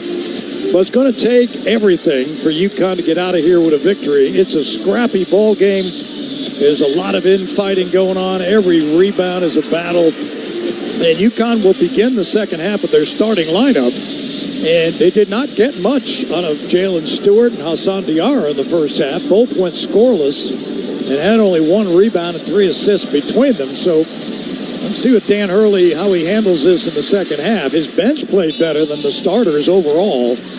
And whether he can get away with that again in the second half is unknown. We're going to find out. They actually extended the lead after Hassan Diarra went to the bench mid-first half with his second personal foul. Coach Hurley thought it was too risky to put him back in the game with 2 fouls. All right, so Diarra dribbles across the timeline. Right to left, gives to Caravan out front to Jalen Stewart. On the right wing, it's Samson Johnson. Johnson hands to Diarra, who spins off the screen of Sampson. Puts up a shot, and he banks it in. Tough shot by Hassan off the right wing. Double clutch, and UConn leads 37-31. Thought he got fouled. He looked at the officials saying, where's the contact? Jaden Epps starts the second half for Georgetown. Gives it up front to Peavy and a drive to the basket, and he lost it. They had an opportunity that time for Mack to get a layup, and he lost it on the way up. It goes out of bounds. It'll be Georgetown, UConn ball. Hoyas averaged 13.4 turnovers per game. That's number 7. Hassan Diarra on the right wing on a handoff to Ball. Ball skips it out front to Jalen Stewart, who fires back to Diarra on the right hash in front of the UConn bench. Starts to his left with a left-hand dribble. Gives it up to Samson Johnson on the left wing. Caravan trying to box out and get position there. Here's Jalen Stewart for 3. Backs off the back rim. Rebounded by Sampson. Shot blocked in the hands of Ball, and he is fouled. Well, Samson Johnson, a great offensive rebound. And then UConn was able to come up with it after the miss. And Solo Ball will go to the line. Well, I mentioned before the opening tap that they're really trying to get more rebounding out of Johnson. Average only 2.6 per game. And that rebound by Sampson is his 5th. That's the most he's had in a game since game 4 of this season. All right, Solo, 27 for 35 on the season. 77% makes the first. Peavy's called for the foul. And the second one by Solo is good. UConn leads 39-31 to start the second half. Malik Mack, a left-handed sophomore guard across the timeline, left to right. They go into a weave out near, and they almost turn it over, and they do. And it's Diarra on a run out, and Diarra will lay it in. Oh, what a gift that was. As UConn takes advantage in their first double-digit lead of the ball game, 41-31. Epps on a handoff to Peavy out near the top of the arc, and now it's Mack with the ball to Fielder on the left wing. He's got Caravan in front of him. Pounces it down low to Sorber. Sorber with a couple of moves and a step on the baseline. Puts it up, and he's blocked once and twice, and a foul is called. Might be on Jalen Stewart. Wow. That was a tough call to make. Sorber got blocked the first time. He tried it the second time, and Jalen Stewart is whistled for the foul. Now he's got 3. Huskies got that big offensive explosion by Stewart early in the Villanova game on Wednesday, but he can't find that touch in this game. 0 for 3, still hasn't scored, and he's the first guy to 3 fouls in this game. All right, Jaden Ross will substitute for him. Is Sorber on the free throw line, misses it on the season. We talked about it. He was 53 for 70. He gets there more than anybody on his team. But he's 1 for 3 from the line today. Right, and so Jalen Stewart comes out, and Kamada Young's going to have some words with him. It'll be Jaden Ross now. Ross had a couple of nice buckets in the first half. Sorber's second one rims in. 41-32, UConn by 9. We're just 2 minutes into it in the second half. UConn in their home white here on the road. Georgetown in their title blue uniforms. Here is Samson Johnson on the left. We're going to hand off to Diarra. They go alley-oop, catch by Sampson. Can't get a shot off. He's double-teamed. Kicks it back outside to Ross. They work the perimeter out front to Hassan. Hassan right wing to Ball. Ball with a jab step. And into the paint he comes. Fadeaway, tough shot. Got it. Oh, baby. That was sweet. On the right elbow by Solo Ball, and he's got 13. Husky guards have done a good job getting inside the circle, attacking the paint. That time about a 12-footer. 43-32 UConn. as Georgetown works in the front court right. Epps gives it up to Fielder. Fielder on the left wing outside the arc, guarded by Caravan, tries to drive Caravan all the way to the basket, puts it up. Caravan, good D. Ball is loose, and Diarra comes up with it. Hassan to the front court, skips in the near corner. Ross, up fake. Pull up, short range jumper, missed it. Loose ball, and it's in the hands of Peavy. Jaden Ross was in between, was going to shoot a three, then he went with a 15-footer, missed it. Here's Peavy into the paint. Pull up by Peavy, back rim, rebounded by Caravan. So Georgetown now down to 40% shooting in the game. They're 11 of 28, actually under 40%. 0 for 3 second half. All right, Diarra hands off to Ross outside the left wing, and he gives it up to Johnson. Foul line extended left. Sampson with a little scoop pass to Solo. They're in a move around the perimeter to Caravan. That's a long three. Bang! Oh! Alexander the Great! Oh, he launched that thing. Where was he, on 4th Street or something? He was up near the Capitol when he delivered it. And UConn's biggest lead of the ball game, 46-32, and that brings a timeout. UConn outscoring Georgetown in the second half, 11-1. And a timeout by Ed Cooley with 16:49 left in the game. Aiden Mahaney drives a Monaco Ford, and you can too. Visit MonacoFord.com or visit Monaco Ford in Glastonbury and Niantic for current offers. Monaco serving the Connecticut River Valley for 102 years. You're listening to UConn Hoops on Learfield, presented by Broad Paint, Darris, and Scott. Are you traveling out of Bradley Airport and need a safe, reliable place to park your car? Trust your vehicle to Last Fly Off-Airport Parking, located on Route 75 in Windsor Locks. They have both valet and self-park options to fit any budget. Last Fly is open 24 hours a day and will get you to the airport on time every time. Join their loyalty program to earn points for free parking, and be sure to ask about their corporate discounts. Save 20% by pre-booking online at lazfly.com. Last Fly is the official parking company and a proud supporter of UConn Athletics. UConn fans, when it comes to sports injuries, do you know where the Huskies go? UConn Health, Connecticut's public academic medical center. Our doctors advance research and train future generations of healthcare experts. All while offering the latest in injury prevention, treatment, and performance improvement for athletes, for everyone. When it comes to UConn athletics, our physicians are their physicians and should be your physicians too. Make their doctors your doctors. UConn Health. Learn more at health.uconn.edu. Aw, shucks, the game's on TV, but I can't listen to the call of my favorite team broadcasters. Never fear, Sync My Game is here. Sync My Game? Yes, Sync My Game. If you have a DVR and streaming device, head to syncmygame.com from Learfield. It's never been easier to hear the impassioned voices of your favorite radio crew synced with the TV. Wow, thank you, Mr. Just remember, syncmygame.com. This is UConn men's basketball, presented by Key Bank. Now back to our broadcast location. UConn basketball presented in part by Orthopedic Associates of Hartford. Get back on the field or just back into life with confidence. Make your move at OAHCT.com. UConn couldn't ask for a better start in the second half. An 11-1 run gives them the biggest lead of the game.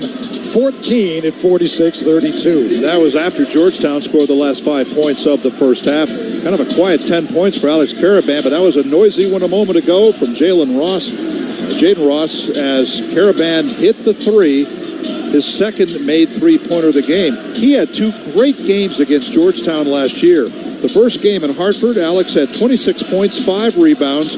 Huskies beat the Hoyas 80-67. Cam Spencer had 20 points, shot 5 of 7 from three-point range in that game. While the second game down here in February, Caravan had 25 points. Castle had 17 points. Samson Johnson had 10 and shot 5 for 5 from the floor in UConn's 89-64 victory. But Caravan a big three. And as Mike called it very well, top of the circle, he was way behind the three-point line. You almost thought a little deep on that, but not when it went in the hoop. It was a smooth shot by AK as the Huskies now 4 for 7 in the second half for the game, up to 53%, while Georgetown is 0 for 3 in the second half, down to 39. All right, Georgetown inbounds the ball. They come across the timeline left to right in their title blue uniforms. It's Micah Peavy playing the point for the moment, being guarded by Jaden Ross, and he gives it up. to Malik Mack, and Mack out front to Thomas Sorber. Sorber back to Peavy, spins to his right, trying to beat Ross off the dribble. Goes to the baseline and puts it up. Tough shot. He missed it and a late whistle. And that time, I don't know if Jaden Ross could play any better defense than he just did. But Georgetown's Micah Peavy was determined to get to the line, and he does. You know, you talked about the tidal blue uniforms Georgetown wearing for the first time this year. I can't answer they wore them before, but somehow, Mike, I can't picture Patrick Ewing wearing this pastel kind of color. Yeah, remember they used to wear those gray uniforms when Ewing was rocking the college basketball world. Those were, when Georgetown came to town then, they were tough. They were so tough. They beat UConn at one point, 13 straight, back from 82 to 88. A free throw, the second one goes in, one of two for Peavy, 46-33. UConn leading with 16 and a half to go in the game. Here's Diarra across the timeline, right to left. Epps is guarding him, so his ankle must be better. Jaden Ross on the right wing, out front to Samson Johnson. Samson now to Diarra at the left hash. Out front to Caravan. Caravan being hounded by Peavy, puts it on the floor, picks up his dribble, gives back to Samson Johnson. Now they're under 10. Back to Jaden Ross, who turns for three. Ooh, in and out. It went halfway down the cylinder. And rebounded by the Hoyas. Malik Mack wants to go down low to Sorber, and he does. And Caravan's called for a foul, reaching in. That's his first. And that will get us to the under 16 timeout. With UConn leading 46-33 here at the Capital One Arena. When the holidays get real, shop Kohl's and Kohl's.com, where you'll find amazing deals on everything you need, and all in one place, so you can focus on the moments that matter. Kohl's, where families come first. UConn by 13, 46-33, 15:55 left. You're listening to UConn men's basketball on Learfield, presented by Brown Paint Harrison Scott. Hi, this is Nick Kaplanson from Dime Bank. To win a championship, it takes more than just good players and coaches. It takes a whole community dedicated to the same goal. The same is true when it comes to banking. A successful banking relationship is built from a community fully dedicated to meeting the banking needs of its customers. If you're ready to experience a better approach to banking, come join our community at Dime. It's your bank, your choice, your Dime.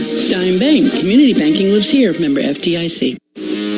We're back in 60 seconds after this from your local station. This is the UConn Sports Network from Learfield. I'm a pretty great multitasker. I can wash dishes and do laundry. I can roller skate while walking my dog. I can even order lunch while doing my homework.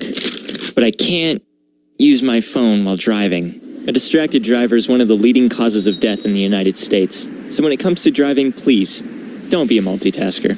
Don't drive distracted. A message brought to you by the National Highway Traffic Safety Administration, Project Yellow Light, and the Ad Council. All right, son. Time to put out this campfire. Dad, we learned about this in school. Oh, did you now? Okay. What's first? Smokey Bear said to. First drown it with a bucket of water, then stir it with a shovel. Wow, you sound just like him. Then he said, if it's still warm, then do it again. Where can I learn all this? It's all on SmokeyBear.com with other wildfire prevention tips, because only you can prevent wildfires. Brought to you by the USDA Forest Service, your state forester, and the Ad Council.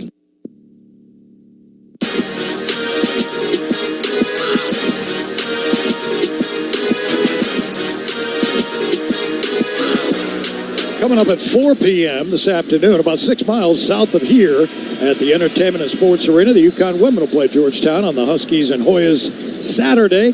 Bob Joyce, Deb Fisk start their pregame coverage at 3:30 over on the River 105.9, the Varsity Network app, and the VarsityNetwork.com. The Hoyas have been averaging, Wayne, 4,200 fans a game. The men. Yeah, men, and going 10-1. In this arena. Their only loss was to Notre Dame early. They've got a huge crowd here today. I mean, it might be upwards of 15,000. I thought 10, but there's not many empty seats except in the upper levels. Well, two things. Number one, the defending national champions are in town. That's going to draw even casual Georgetown fans out. Number two, Georgetown's playing better this year, off to a 12-3 start. That should bring them out. Number three, there's a lot of UConn fans in this building. There are. So, Georgetown inbounds the ball to our right is Jaden Epps, guarded by Diarra. And looks to get it up to Sorber between the rings. Gives it back to Epps. Diarra's in front of him. Epps with a left-hand dribble. They go Sorber on a pick and roll. He blows by Caravan, reverses and misses. It's tipped up, and Diarra able to come up with his Caravan tipped it to him. Great defense by Alex. Sorber now 3 for 6 on the day. Here is Ball on the right sideline. He's guarded by Malik Mack. Out front it comes to Jaden Ross. Ross starts to his left and looks to hand it off to Johnson at the high post left, and Sampson has it back to Caravan. They double Caravan, pick and roll, great feed, and Johnson able to stuff it home. That's our dime of the game, brought to you by Dime Bank. Community banking lives here. What a pass by Alex Caravan. 48-33, 5 minutes gone by in the second half. UConn. This is Mack. Picks up his dribble. He's guarded by Ball, and he gives it up on the left side of Jaden Epps. Diarra in front of him. They double. They go down low to Sorber, and it's stolen by Caravan. UConn comes up with it. Here's Diarra on a run out. He goes alley-oop to Ross, and Ross stuffs it home. Oh, a thing of beauty. And UConn leads 50-33. Epps the other way, and then Diarra steals again. Hassan gives to Sampson, and Sampson goes Slamson. And Ed Cooley's got to call a timeout as UConn, feasting on Georgetown mistakes, now lead 52-33. Huskies have scored 3 consecutive field goals on 3 consecutive dunks. Samson Johnson, Jaden Ross, and then Johnson again. And Jaden Ross really has done a nice job coming off the bench, got 7 points. Sampson's got 8 and 5 rebounds here in this one. And Hassan Diarra now able to get a couple of steals, got 4 assists, 4 points as the 32nd timeout's been called by Georgetown. But UConn 19-point lead. It had a long way to go in this game, though. 14 and a half left. Johnson now with a team-high 26 dunks on the season. He's pretty much a guy, if you get him the ball, he can score off it. He's 4 for 6 today. 3 of those have been dunks. And you go back in the last 10 games plus this one, nearly 11 games, he is now 33 for 41 from the floor. It's about 82% shooting. He's UConn's top percentage field goal shooter at 79% coming in. He's been really good, and these last 2 have been in transition. Yeah, so Georgetown with it. Malik Mack, front court right, skips it right to Peavy, gets it back. Mack puts it on the floor, tries to blow by Diarra, and he lost it off his foot out of bounds. And the other stat I saw about Sampson, Wayne, I don't know if you saw this, 26 dunks, you just said. He's the only guy in the country with that many dunks without missing one. He hasn't missed one yet. Earlier, Jalen Stewart missed a dunk. It can happen. He had 77 last year, getting time for Donovan Clingan. So UConn will inbound against full court pressure by the Hoyas. It'll be Jaden Ross. And he gets it into Diarra. Hassan, double teamed in the backcourt, ahead to Solo. Solo across the timeline, right to left. And on a bounce back to Diarra. Long 3 by Hassan, blocked. Uh-oh. And here comes Peavy on a fast break, and he lays it in, and a foul. Well, that was not good. Hassan got his 3-point shot blocked. Then he went down and committed a foul and allowed a layup. That is not going to be going very well on the UConn bench, and Dan Hurley's going to make a move right now. 6'9", Jordan Burks, the guy that got way outside the 3-point circle for his 8th block of the year, and then he was able to control it, and they got it down inside from Burks to Peavy, who got the foul on Diarra. Diarra's 3rd. He comes out with 3 fouls, but that last sequence, that was not pretty. Missed free throw, though. So Georgetown does not convert the 3-point play, and UConn has it. Mahaney has come in for Diarra, and he has it at the timeline. That field goal by Peavy was their first of the half after 6 minutes, 1 for 5. All right, Mahaney being hounded, and he gives it up to Ross on the left wing. Ross dribbles to his right, backs away from the defense. Too much dribbling by the Huskies right here. They're down to 5. Got to hurry. Here's Ball up the screen of Samson Johnson. They give to Sampson, who lays it up, and a blocking call on Georgetown. Boy, they just did beat the shot clock, and Sampson was able to put it up there and get fouled. Crowd doesn't like it. Boy, that's a tough call. The defender was pretty much in position. It was Peavy who picked up his 2nd. Johnson with 1 second on the shot clock. He attacked the hoop He's only 11 of 16 from the line this year. Doesn't go there a lot. Makes the free throw, though, and UConn leads 53-35. You know why that's such a tough call? The defender got in position while the man was catching and going up with it. That was totally a 50-50 call. UConn caught a break. Sampson misses the second one. 53-35. UConn leads Georgetown. 13.5 to go. Micah Peavy across the timeline. Front court right. Gives it up on the left wing as the Hoyas work. Sorber with a handoff. Top of the arc where the ball is. They're down to 10 now. Curtis Williams starts left. Gives it up to Micah for a shot. No good. And a rebound. Mahaney. And Malik Mack, with the jumper. Missed. And Georgetown now 3 of 8 from 3. Here's Solo. Tries a 3. Back rim no good. Rebounded by Jaden Ross. And they'll get more time. Ross backs away. Huskies now 20-19 advantage on the boards. Ross out near the Georgetown logo at center court. They set up their offense. Under 10, though. They got to hurry. Here's Mahaney with it. Mahaney on the left wing. Facing up. Off the screen of Johnson. Into the paint, Mahaney. Tried to give it to Johnson and deflected out of bounds, and a foul called on the Hoyas. Ed Cooley is out on the court, and he is really mad. I mean, he is apoplectic. That's twice. UConn had the shot clock running down, and the guards found a way to get the ball to Samson Johnson inside. And this time he draws the foul on Burks. Burks' second foul. Johnson leaves now. He's got 7 points. Terrace Reed will come in. Not a shooting foul. Just the third team foul on Georgetown. Mahaney looks to get it in. Gets it into Ross. Back out front to Reed on the right wing at the elbow. Reed on a handoff to Mahaney. Mahaney up the screen of Reed. Into the paint, Mahaney. Puts it up. Tough shot. Missed it. Rebound, Reed. Reed. And they say it's a held ball. Oh, it's Georgetown basketball. I don't know about that. Reed had it. He ripped it out of the hands of the defensive player, and it was a quick whistle. Georgetown gets it back. 12:20 to go in the ball game. UConn leading 53-35. Georgetown front court. It's Micah Peavy on the right side. Tried to drive by Ross all the way to the baseline. Missed the reverse. Ross got the rebound. Sorber then. He's blocked by Reed and finally fouled by Ross. Well, good second effort by Georgetown. He's going to put Sorber on the line here to shoot 2. So the 5th team foul on UConn. There have been 3 called on Georgetown. And Thomas Sorber will go to the line.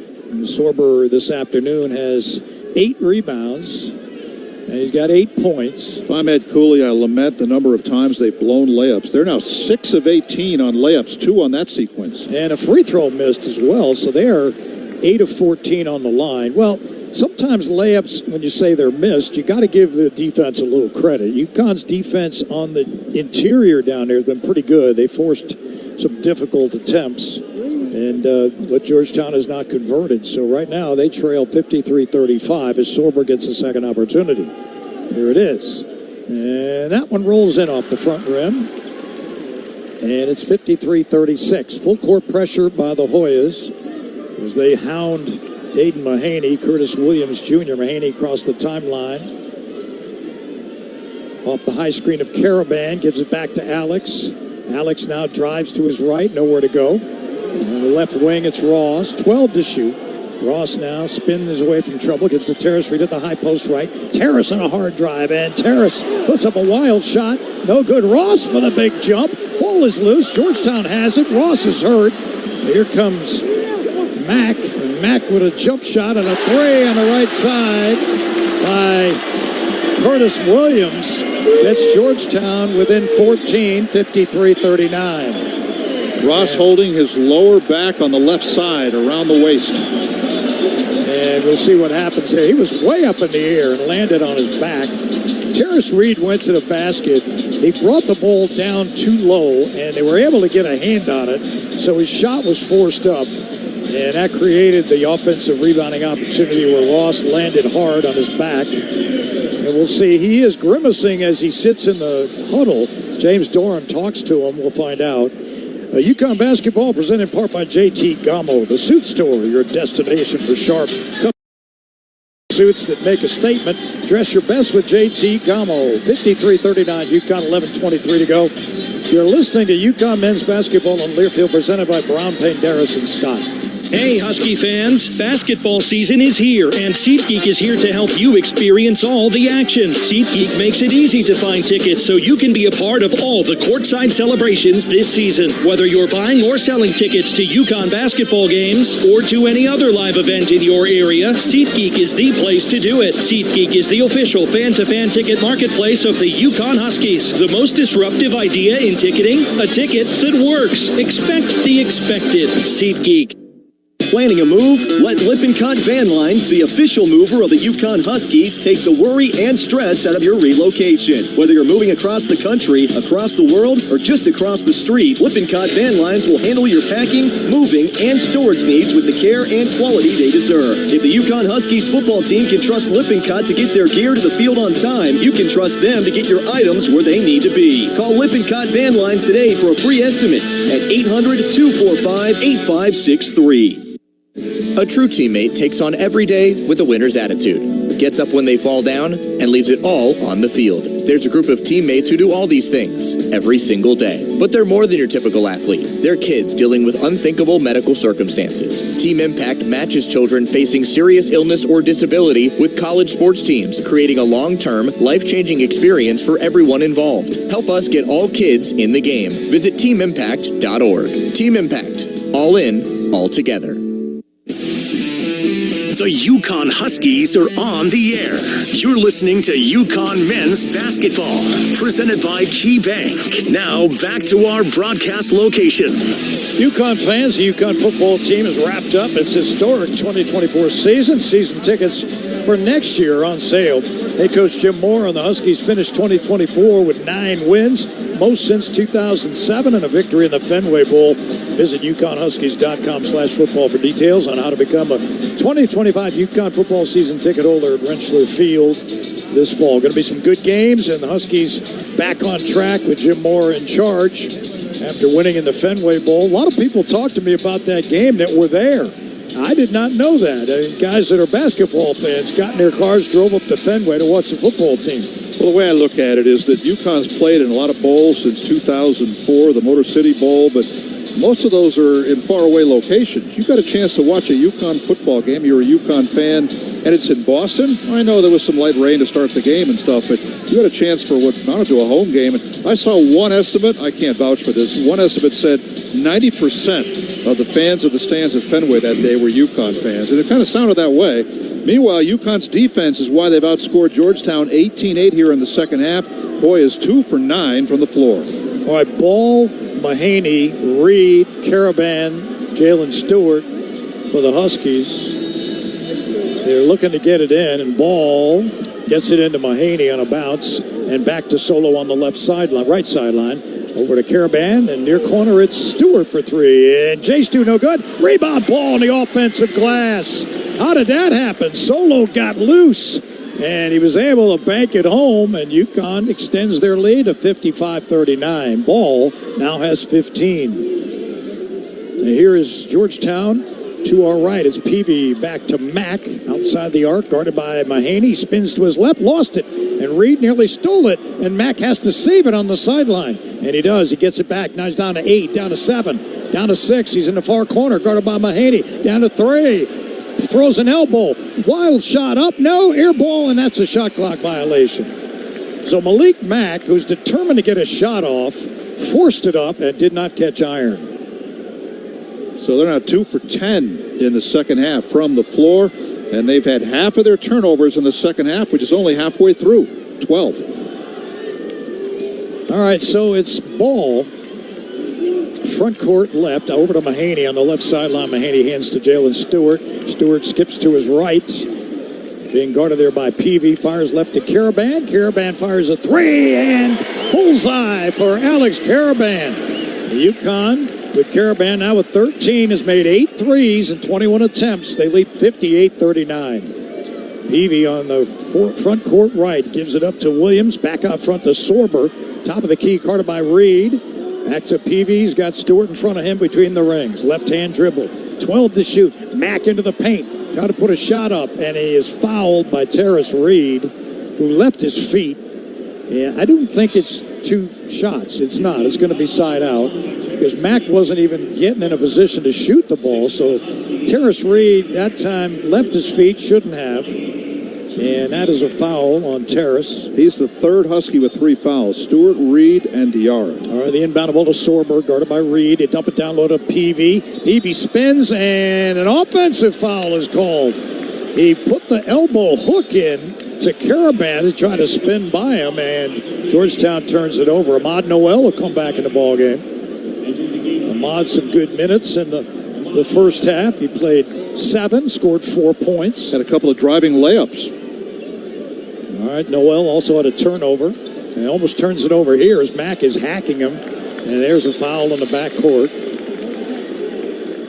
And that is the team foul number 5 for Georgetown with 9:40 to go. Caravan looks to inbound on the sideline next to Dan Hurley. And he'll now stand over near where Ed Cooley is to inbound the ball. And they get it into Jalen Stewart across the timeline right to left. Foul line extended right. He works to Reed out front. Now Mahaney on a handoff. Mahaney to the right wing with it. Looks down below with a left-hand dribble. Try to drive it inside. Spins to his right hand. And he is fouled by Mack. And Mack is really upset. Malik Mack is really mad as he head back to the bench and he's talking to his coach. And that is the 6th team foul on Georgetown. That's the 2nd on Mack. He's committed the last 2 fouls in the last 30 seconds or so. All right, the Huskies get 20 seconds here after that. They try to get it in, and they're having trouble, and they do get it into Reed. Reed has it stolen, but it returns to Caravan. Caravan for 3. Bang! Oh, baby! Alexander the Great has delivered today. 16 for him. 4 threes in 6 attempts. 61-39 UConn. Here's Peavy now at 9 minutes to go. Puts it on the floor. He attacks Jalen Stewart. Fadeaway, no good. Peavy got his own rebound. And Caravan fouled him as he tried to go up to the basket. UConn and Georgetown dead even on the rebounding side, 23 apiece. UConn in the Big East stats, Wayne, I know you've seen this. They're only plus 1.5 in Big East Big East conference play. They're plus 7 or so in the overall season rebounding. So they've got to get better in conference play on the boards. Well, that's what I was talking about, the keys of the game in the pregame segment, that they need more rebounding, especially from Samson Johnson. He's delivered, by the way, his 5 rebounds, most since Game 4 of the season, but he also wants more rebounding from the guards. Diarra's got 3 rebounds. Right, Micah Peavy just made the first free throw, gets another one.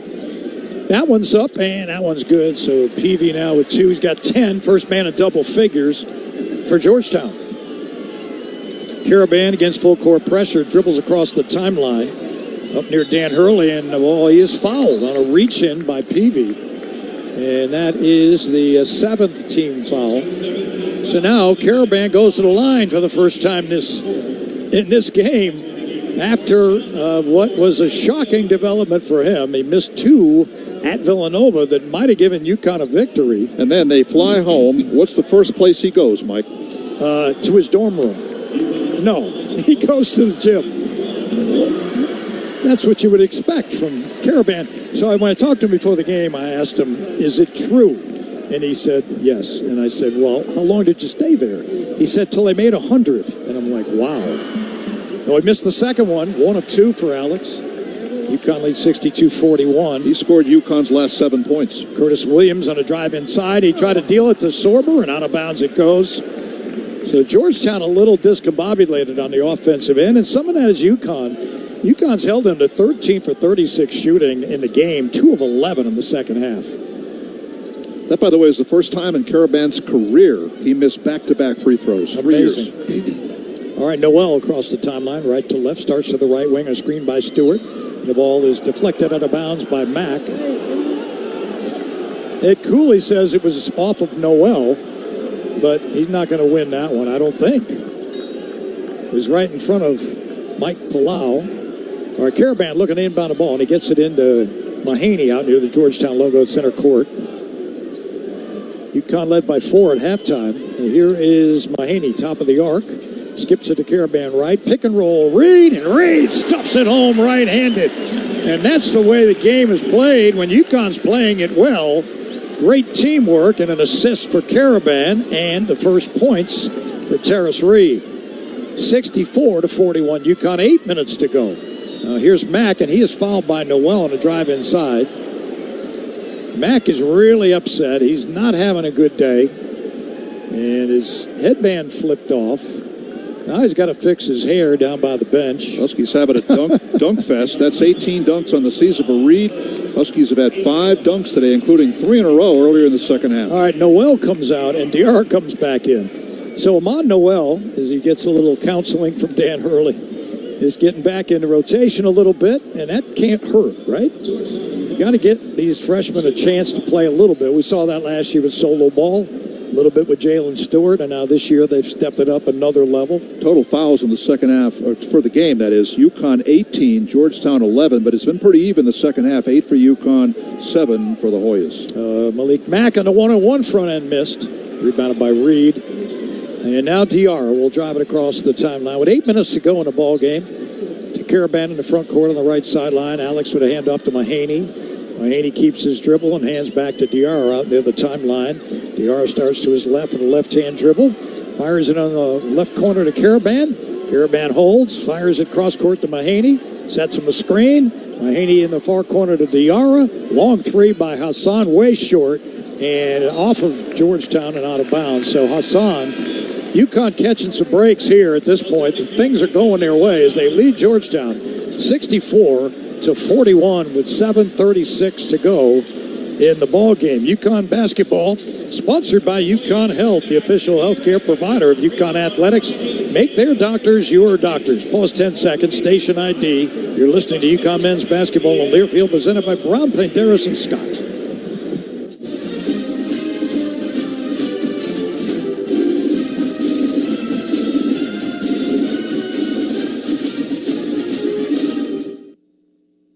Is your retirement game plan a well-executed play or a Hail Mary pass? Hi, I'm Jake Dozer, Certified Financial Planner. At Johnson Brunetti, we've helped over 5,000 families prepare for and live in retirement. And now we're proud to be the official wealth management sponsor of the UConn Huskies. Visit us at johnsonbrunetti.com and get free financial planning books and resources. Johnson Brunetti, Retirement and Investment Specialists. Johnson Brunetti is a marketing name for the businesses of JB Capital and JN Financial. Investment advisory services offered through JB Capital, LLC. Insurance products offered through JN Financial, LLC. Husky men's basketball returns in 60 seconds. This is the UConn Sports Network from Learfield.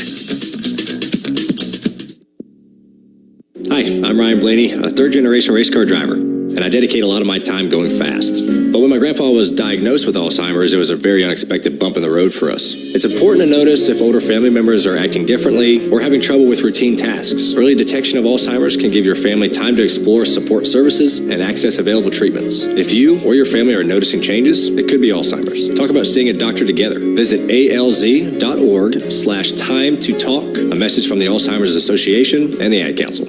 Let's ask their parents a lot of questions. Why can't people fly? Gravity. Is the moon really made of cheese? Yep, cream cheese. When can I move into a big kid's car seat? For some questions, parents may not have the answer, but that's okay. They can't know everything, but knowing the right seat for their age and size will help protect them in a car crash. Find out more at nhtsa.gov/the-right-seat. Where do babies come from? Good luck, Dad. A message from NHTSA and the Ad Council.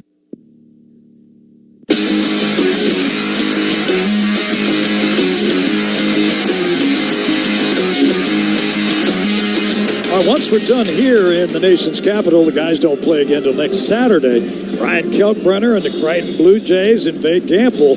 Big East Showdown at high noon. Radio coverage at 11:30. The Hard Auto Group Countdown next Saturday here along the UConn Sports Network, the Varsity Network app, and the varsitynetwork.com. Creighton winning today over Butler 80-76. Ryan Kalkbrenner, 26 points, 9 rebounds, 3 of 5 from three-point range. Stephen Ashworth had 22 points, and the guard had 12 rebounds. That will not be easy a week from today. But Huskies play at Gamble, where they're awfully good. Meanwhile, their biggest lead of the game right now, 64-41. And again, inspired by the defense.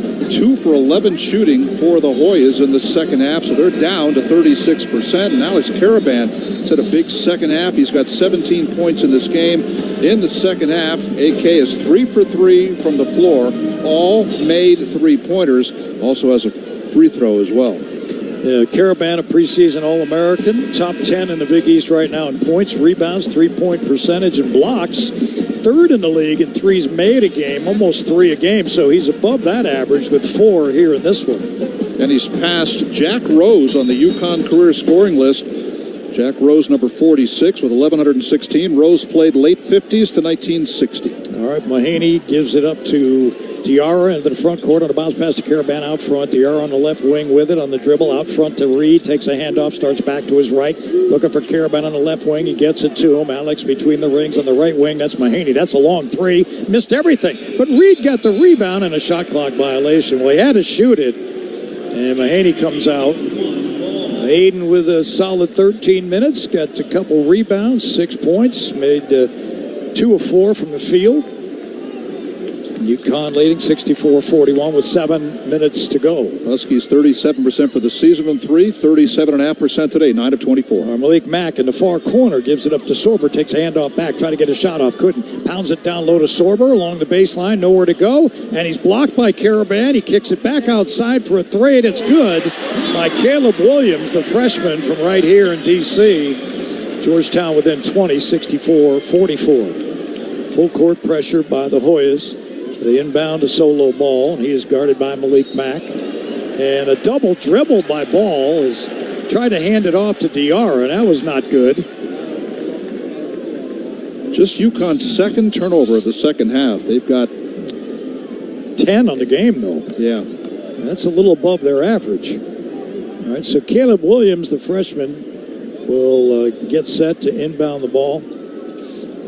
Right in front of his own bench, and he does get it into Sorber, takes a handoff back. Williams puts it on the floor, drives on Caravan to the paint, nowhere to go. Gives it up to Sorber, and Sorber's blocked by Terrace Ray Jr. Out of bounds, the ball goes. That was good D by Terrace. And Sorber has not been the factor we thought he would be in this one. 9 points, 9 rebounds. Well, a collective defensive effort. We saw the block a moment ago on him by Caravan. Here's Mack in the corner for 3. No good.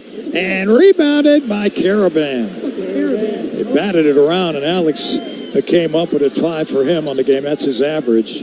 Caravan looks to hand it off to Diarra now as we get to 6:20 left in the game. Hassan out near the timeline with a right-hand dribble. They're being guarded by Curtis Williams. Starts to his right. Diarra backs away. Had a pick and roll to Stewart. He didn't see it.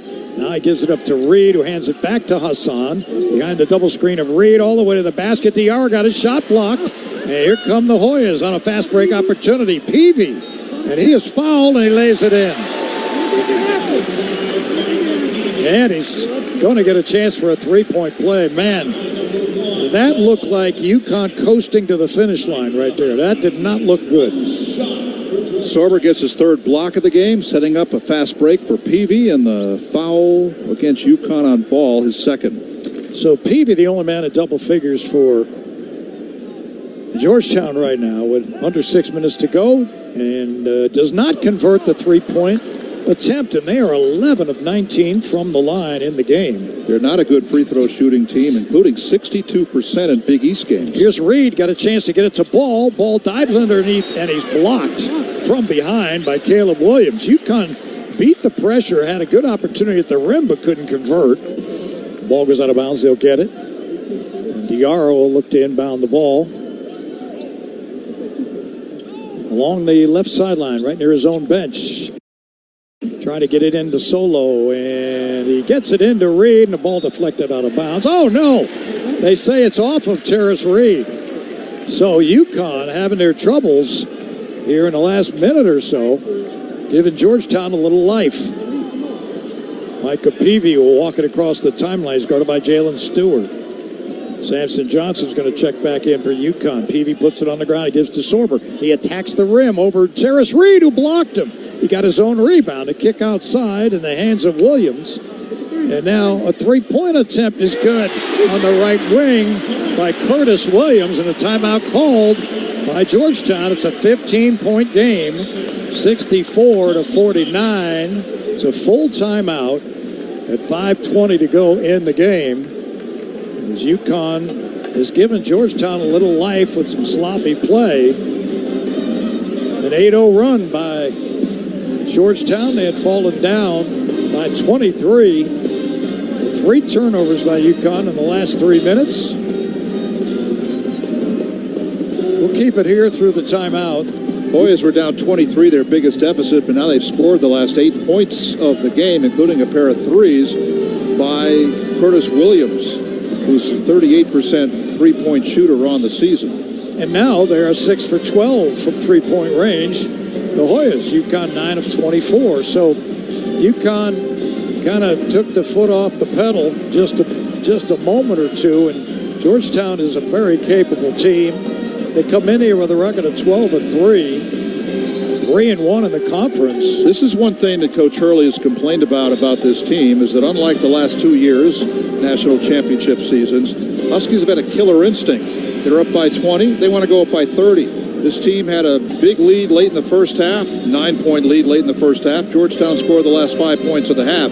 Here, Huskies lead by 23, haven't scored since. 8-0 run by Georgetown. Huskies have turned it over 3 times in the last 3 minutes. Today's date in 2004, the eventual national champion Huskies defeated Oklahoma at Gamble Pavilion. Huskies were number 1. Oklahoma was 6, 86-59, with the great Emeka Okafor 1 block short of a triple-double. He already had 1 in his career. He had 21 points, 10 rebounds, and 9 block shots in that UConn blowout over the Sooners. Full court pressure by the Hoyas.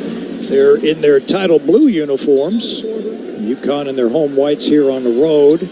Caravan looking to get it in, and he does get it in to Stewart. Back to Alex, puts it on the floor.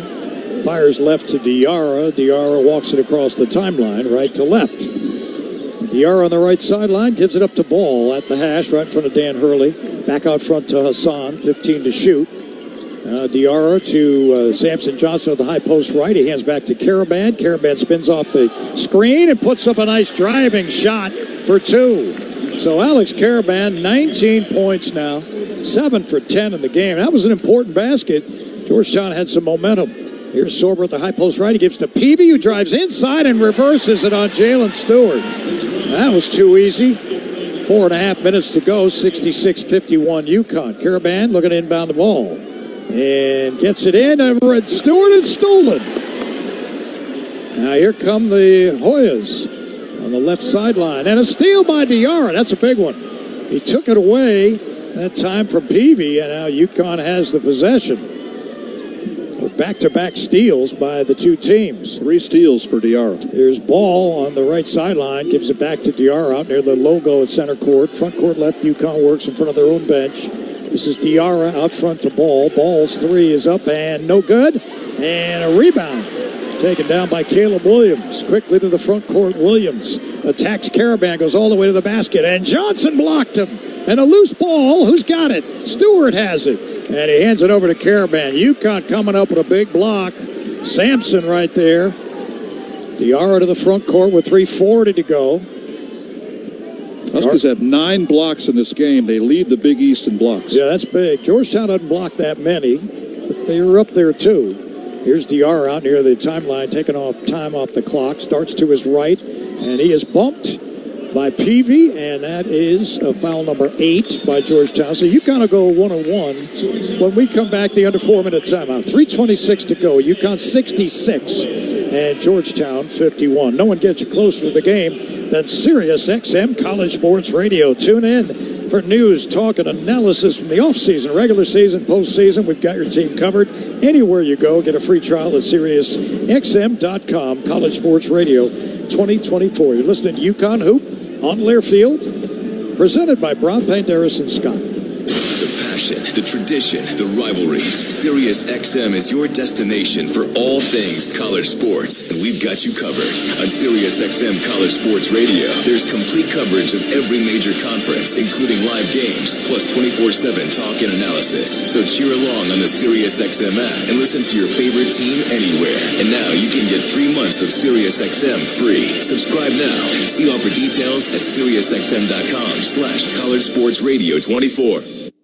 Power Station Events is the official production partner of the UConn Huskies, the ultimate one-stop source featuring audio, video, lighting, staging, talented DJs and musicians, photography and videography, stunning decor and florals, and much more. As we celebrate our 40th anniversary, we want to thank UConn Nation as we look forward to the next 40 years. Visit us at PowerStationEvents.com and let us help you plan your next awesome event. UConn fans, when it comes to sports injuries, do you know where the Huskies go? UConn Health, Connecticut's public academic medical center. Our doctors advance research and train future generations of healthcare experts. All while offering the latest in injury prevention, treatment, and performance improvement for athletes, for everyone. When it comes to UConn athletics, our physicians are their physicians and should be your physicians too. Make their doctors your doctors. UConn Health. Learn more at health.uconn.edu. Play-by-play coverage of UConn men's basketball is presented all season long by KeyBank, the exclusive retail bank of UConn men's basketball. Stay with us after the game for the Hart Auto Group post-game show. Highlights, interviews, final stats, scores, all coming your way courtesy of the Hart Auto Group. Shop Hart Auto Group. We treat you like family. Only a heartbeat away. HartCars.com. And one of the scores that we'll be checking on is the UConn women. They are trailing Georgetown 16-10 midway through the first quarter. 4 minutes to go during a timeout as the Hoyas have started the game 6 of 10 from the floor. Ashlyn Shade has 4 points to lead the Huskies. Meanwhile, the UConn men on top of Georgetown 66-51, shooting 49% in the game now. They started the second half red hot, and they've held the Hoyas to just 38% shooting. 3-point shooting, good for UConn again today. 9 of 25 outside the arc after they had 10 made three-pointers against Villanova back on Wednesday night. Hoyas just 6 of 12, and they've also struggled from the line. Georgetown 11 of 19 from the free throw line, but I think a key aspect of the win, or at least the lead right now, is they've held the leading scorer for Georgetown, the 6'11 freshman Thomas Sorber, in check. He's got 9 points, and he shot 3 for 9 from the floor. 7 blocks. You were talking about the block shots by UConn. 7 in the second half alone, as they've been able to hold Georgetown down. Hassan on the front end of a 1-on-1 makes the free throw. 9 blocks in the game for the Huskies, who are number 2 in the nation behind Auburn in block shots, 6.6 per game. Yeah, last I saw, Auburn was having trouble at South Carolina. I think they came back to win. Okay. And Hassan's second one is up and good. UConn extends the lead to 68-51 with 3:20 to go. Malik Mack, their sophomore guard, across the timeline, left to right on the left sideline. He gives it up to Caleb Williams. Back out front, the new man in the ballgame is Kayvon Mulready. They get a jumper from Mack, and it is good inside the arc, a 2-pointer. 68-54. Mack nearly steals the ball from Diarra, and he is hacking and whacking, trying to steal it from Hassan across the timeline in the front court left. Under 3 minutes to go. Diarra on the left wing. Back to the right of a screen by Samson Johnson. Kicks it left to Caravan. Caravan back to Diarra. Doesn't shoot it. It's on the left wing. Foul line extended. Off the screen of Johnson into the paint. Lost it. Regained it. Gives to Samson Johnson out of bounds. It gets deflected. Only 3 seconds to shoot. The only good thing is UConn chewed up 30-plus seconds off the clock. Nothing much happened there as Diarra got stuck on a baseline and the ball was knocked out of bounds. Solo ball will come in for Jalen Stewart. Stewie 0 for 4 from the floor, 0 for 3 from 3 after that big game he had Wednesday at Villanova. The inbound of Diarra, he's got a fire with 2 seconds and he fires it up and he traveled with it before that. So UConn 68-54. With the lead with 2:35 to go, and they're going to put Jalen Stewart back in here. Let's see who he comes in for. Second game in a row, UConn has had 13 turnovers. Villanova, they had 9 in the first half. They averaged 10 a game. Very good ball security, but at times, a little lax. They had one sequence in the first half where they turned it over on 3 straight possessions. All right, ball comes out, and Georgetown in the front court, Sorber, top of the key with the ball. Puts it on the floor, and he hands off to Mack, who attacks Samson Johnson. The kick out for 3, and off the back rim, no good. Rebounded by Jalen Stewart. It hit the stanchion as Caleb Williams threw up the 3. And now Georgetown from 3. Back to 50%, 7 of 14. Ball comes in for Stewart. So a little offense for defense here with 2:19 to go. They're not a team that takes a lot of threes all season long anyway, but 50%, not chopped liver. And Caravan just barely got it into Diarra. And Hassan across the timeline. He's guarded by Malik Mack. They've been fighting each other all game. Diarra takes some time off the clock with a left-hand dribble. Down to 2 minutes to go. As Hassan now turns back to his right. Starts with it. And now he drives to his left. They're down to 5, they're down to 4. And Diarra lost it, regains it, fires up a prayer, and a shot clock violation. Boy, that couldn't be uglier, that whole thing. What just happened there? I talked about the big UConn crowd here. They started a Hoyas chant, "Let's go Hoyas." It suddenly morphed into "Let's go Huskies." And by the way, a lot of Hoya fans have left already. They were down over 20 points. So the Husky fans probably outnumbering Georgetown fans in the building right now. Well, I think that's a stretch. But anyway, nice observation. I'll tell you, man, a lot of them left. They did. Some people left, but not more UConn fans. Here's a drive down the lane, and a foul is called as Curtis Williams took it toward the basket with 1:34 to go, and he got fouled. That's the 10th team foul, so that's 2 free throws for Georgetown. It stops the clock, so UConn's got to be careful here. In my defense, Mike, I will say that once that "Let's Go Hoyas" fan turned into a "Let's Go Huskies" chant, it was much louder for Huskies than it was for the Hoyas. All right. That's all I got. Did you used to work for Dick Clark on New Year's Eve? Because you really could get a feel for the crowd. You really can. There's a lot of UConn fans here. But listen, back-to-back national champs, you're going to get some fans. And the 2 free throws go in, 68-56 UConn with 1:34 to go. And this year I was at Times Square watching Aaron Judge run up the ball. All right, here's Ball on the inbound. Is Solo ahead to Diarra into the front court. 68-56. And Diarra's going to just run more time. That's what he wants to do. On the left sideline with a right-hand dribble. UConn trying to set up an offensive play, and the ball is deflected out of bounds by Kayvon Mulready from Worcester, Mass. And 9 seconds for UConn to shoot with 1:13 to go. Not far away from Alex Caraban's hometown. All right, Diarra looking for help, and he does get it into Caraban, just barely. Now they're down to 7. They're down to 6. Got to hurry. Caraban running some time off. Fires to Diarra, and he throws up a 3. Hits the side of the basket. Wow. I didn't think they were urgent enough once they first got the ball in bounds, and Caraban way out on the perimeter. He couldn't get a shot off. So the Huskies now with 15 turnovers. That's very unusual. That's way high. Yeah, they've had a lot of turnovers these last couple games, but these are late in the game. All right, so the inbound of Malik Mack, minute to go in the game. Cross the timeline left to right. Gives it up to Peavy, gets it back, fires it up over Samson Johnson, short, and the rebound taken down by Peavy. Peavy missed a layup, but a foul is called. And that stops the clock with 52 seconds left. Big second half for Alex Caraban. He leads the Huskies in scoring, has 19. And in the second half, Alex has 12 points, 4 for 4 from the floor, 3 for 3 from three-point range. He's now tied with Bob Boyd, number 45 on UConn's career scoring list, with 1,122 points. Boyd played 68-71 UConn for D-Row. All right, Dan Hurley was pretty upset at UConn's handling that last sequence. 68-57 with 52 seconds left. UConn lead is 11. They were up by 23 earlier in the half. Kind of kept this crowd quiet. And coming out of the ballgame, Caleb Williams, as Curtis Williams attempts the second free throw, and he makes it. Georgetown within 10, 68-58 with 52 seconds left. And UConn goes back to Jalen Stewart here.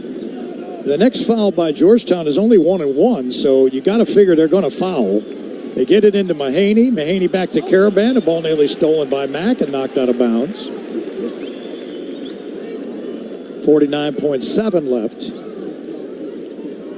The Huskies, who had some trouble against Providence finishing the game, having the same issues here in this one. Caravan, and it's deflected loose. Diarra came up with it, and he dribbles to the front court. And Diarra now will hold it out along the timeline. And UConn is just going to run as much time as they can. 38 seconds left in the game, 15 to shoot. And Diarra now with 8 to shoot, starts to his right.